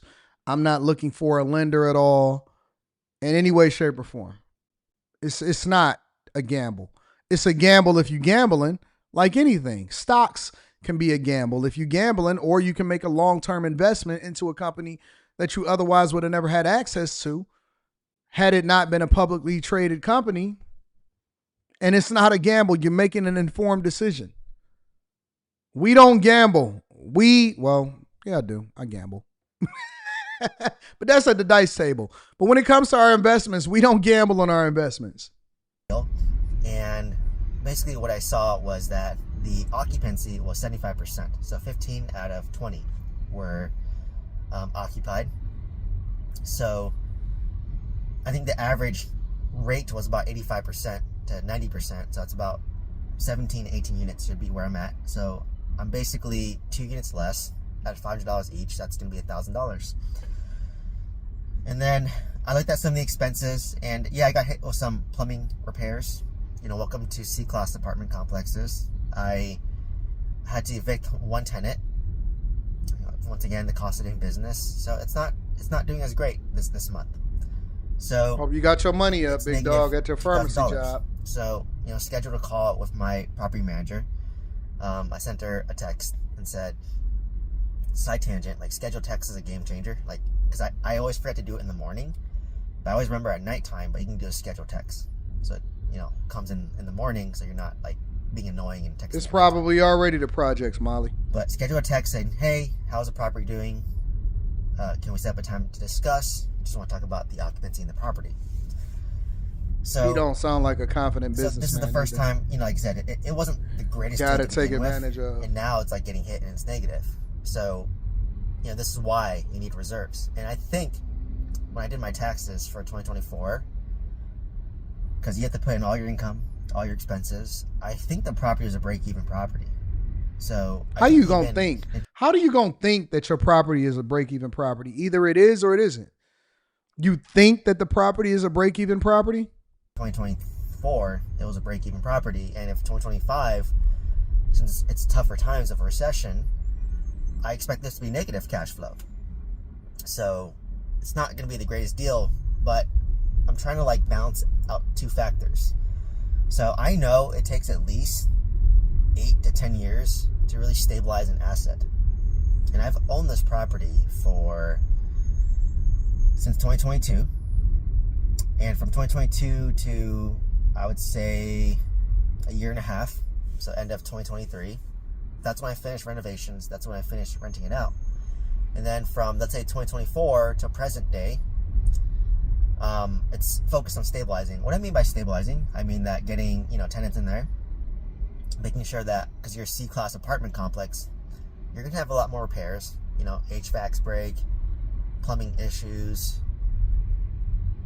tenant turnover. So it's an old property. You know, plumbing's gonna break, and when plumbing breaks, let's say plumbing leaks on an upper floor unit, and now you have to repair that unit, and it might leak to the lower unit. So that's a possibility as well. Yeah, I'm good, bro. So you're just getting hit with a lot of capex, and that's why a lot of apartment investors, they wants to get so old apartments because it's just not worth it for them. In C-class yeah, this is a bad deal all day long. You're going to listen, it's not even worth the little money that you can hope to make every single month. And all of the stress that come with it and all of that stuff, it's just not worth it. It's not worth it. He do need a coaching call. From what I've seen from owning two, the most value is buying it, right? Fixing it up, and then you basically pull the money out of refinance to pull all your money, or you sell it, or you 1031 exchange it into a newer asset. Yep, like a newer B-class or A-class apartment. So when he says 1031 exchange, what that is you selling it, right? But you're not keeping any profit. You're rolling everything that you made from it into another deal so that you can avoid the taxes that come along with it. A lot of people do that also. So it's a lot of different ways that you can do different things and do different deals. Complex. So I might. But you would have to actually find another deal, I think within 90 days, 30 to 90 days or something like that. I don't remember exactly the amount of time. Go from like a 20-unit C-class apartment complex to maybe like a 5-unit B-class apartment complex, as an example. So let's just say I'm going for a 20-unit that I'm selling for, let's say, $700, and using that $700, let's say I'm buying a $700,000 5-unit apartment complex, but it's newer. So you're kind of trading up the asset class. So for me, I don't want to throw the baby out of the bathwater just yet. Correct, Bull I want to City. see how the property's doing, like long term. Like I said, I don't think owning it for 3 years is long enough. But once I start hitting that 8-year, facts, Chuck, you got it right on the nose. And this is the conversation that we need to be having. He could just stick that 500K in QQQ and Bitcoin and call it a day. He could have put it in an ETF or did it in Bitcoin, and he'd have had a much, much bigger return on your money. That's the name of the game, all right? That I'm glad that you finally said it. Somebody finally caught it. Let me bring it back to the front of the congregation, okay? A lot of people get caught up in the name. Hey, I want to be a part of the real estate game, or I want to own real estate. People are having the wrong conversations. Instead of saying, I want to have a greater return on my money, or this is what my financial strategy is, I'll give you an example. There are some people that's generating so much revenue and other things that they got going on that they're looking for a way to offset their taxes and to buy more assets that would then generate more revenue. And so their strategy is going to be much different than a person that's trying to create a new business or get into a new business or generate revenue or have a return on your money so that you're basically compounding it. And that's how you then become the Warren Buffett of whatever particular thing that you're doing, right? And so if you're talking to somebody, and this is why you can't be a 5-year-old life coach. You know what I'm saying? Because if somebody you talking to that you're getting a coaching call from, if they're not first asking you, okay, so wait a minute, let me understand where you at and where your goals are and what the gaps are, because the first conversation that you need to have in understanding the person and their financial goals is, what are you looking to accomplish? Are you trying to own more assets? What are your long-term goals? What is your family life going to be like? Are you trying to leave this to different people? Your strategy is going to be informed based off of where you are and the gap from where you're trying to be. Because you don't want to buy a C-class 20-unit apartment that's charging $350 per unit and you got an old building that you're going to have to maintain trying to get into the game because you want to be a part of real estate, when you can get a greater return on your money and not have to deal with any kind of hard money lenders at all and taking that type of risk, and you will get a better return on your investment.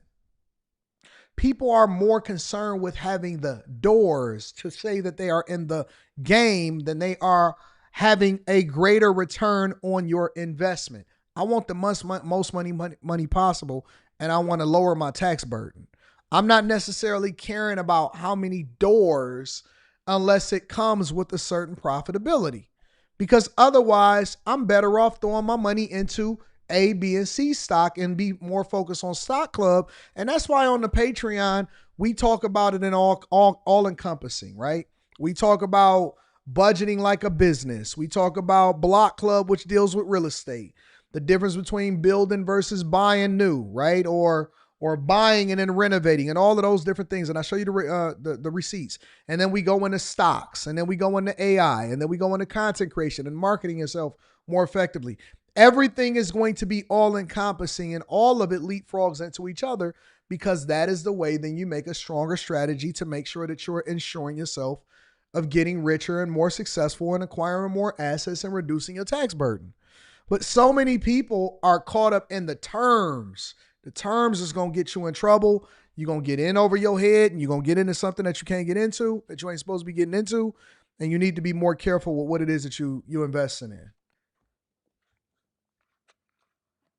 It's going to stress you out. And you're going to be stressed out because you got 20 units and you're losing $20,000 every single month.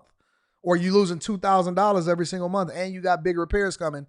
And the property is continuing to be, it's getting older. So you're just going to have more things that you got to repair.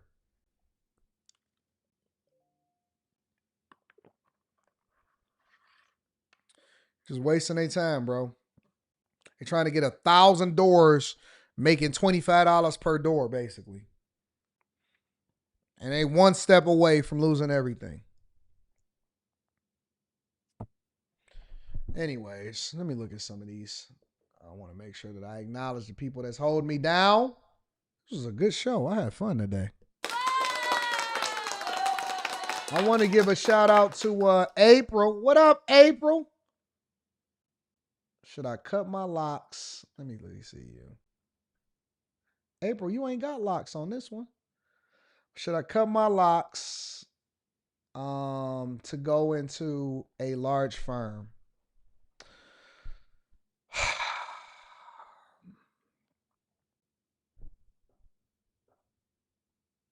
I wish I could do a Zoom call with you right now. I have always, if you're going into a large firm, I've always leaned on the side of you got to be a cultural fit. You got to be a cultural fit. Do you want to be known as the black girl? You want to be known as the black girl in the firm? Or do you want to be known as April, the best person for you to contact for this particular thing?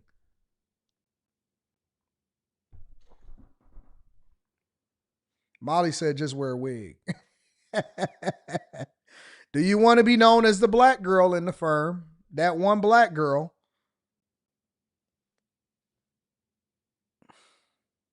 Or do you want to be known as the girl, her? Hey, go talk to April. She's great at this. Dion says, unfortunately, yes.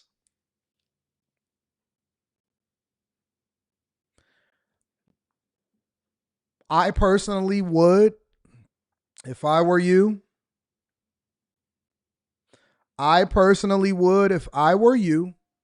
But like I said, it depends on what you're trying to do and what you're trying to accomplish. I'm willing to go all in on whatever it is that I'm a part of. So I become the thing that I want to be.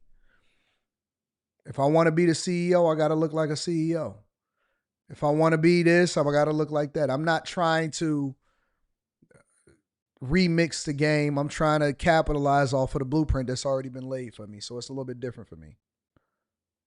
Yeah, that wig can look like a hat. That's a fact. That's a fact. So that's what I would do. Or you can keep it real and not do it. Real don't pay the bills though. Magnus Sir says, please don't. He might offer to take you shopping. All right, let's go shopping then. Skip it. Let's vlog that too. Supreme by Nature TV says, I see Diddy getting married when he gets out. How do y'all know about that? When does that came out? Aaron Boyd says, I'll be done with consumer debt by the end of the month. If I want to get into real estate, is it bad to wait on getting into the stock market in order to save up for a down payment on a duplex? It's not about getting into the stock market. It's having your money work for you while you wait for the right type of deal. And so, yes, I would be stacking to get into a duplex. And yes, I would have a brokerage account instead of a savings account personally. That's what I would do. Tanea, what up? Says, hey, AD and the Bag Chasers. Shout out to Tanea. I appreciate you, baby girl. Deetrice Smith says, hello, just got back from the Bahamas and had a great time on a cruise. Glad to get back to my favorite show. Well, I'm glad that you're back. Shout out to you, Deetrice. I appreciate you. We got after hours tonight, y'all, so that should be fun. Make sure y'all tap into the Patreon. Link is in the description. Teach Henley, 40% off your first order, 20% off of life. Shout out to the new Bag Chasers. I love y'all. I appreciate y'all. I'm going to see y'all tonight. Peace.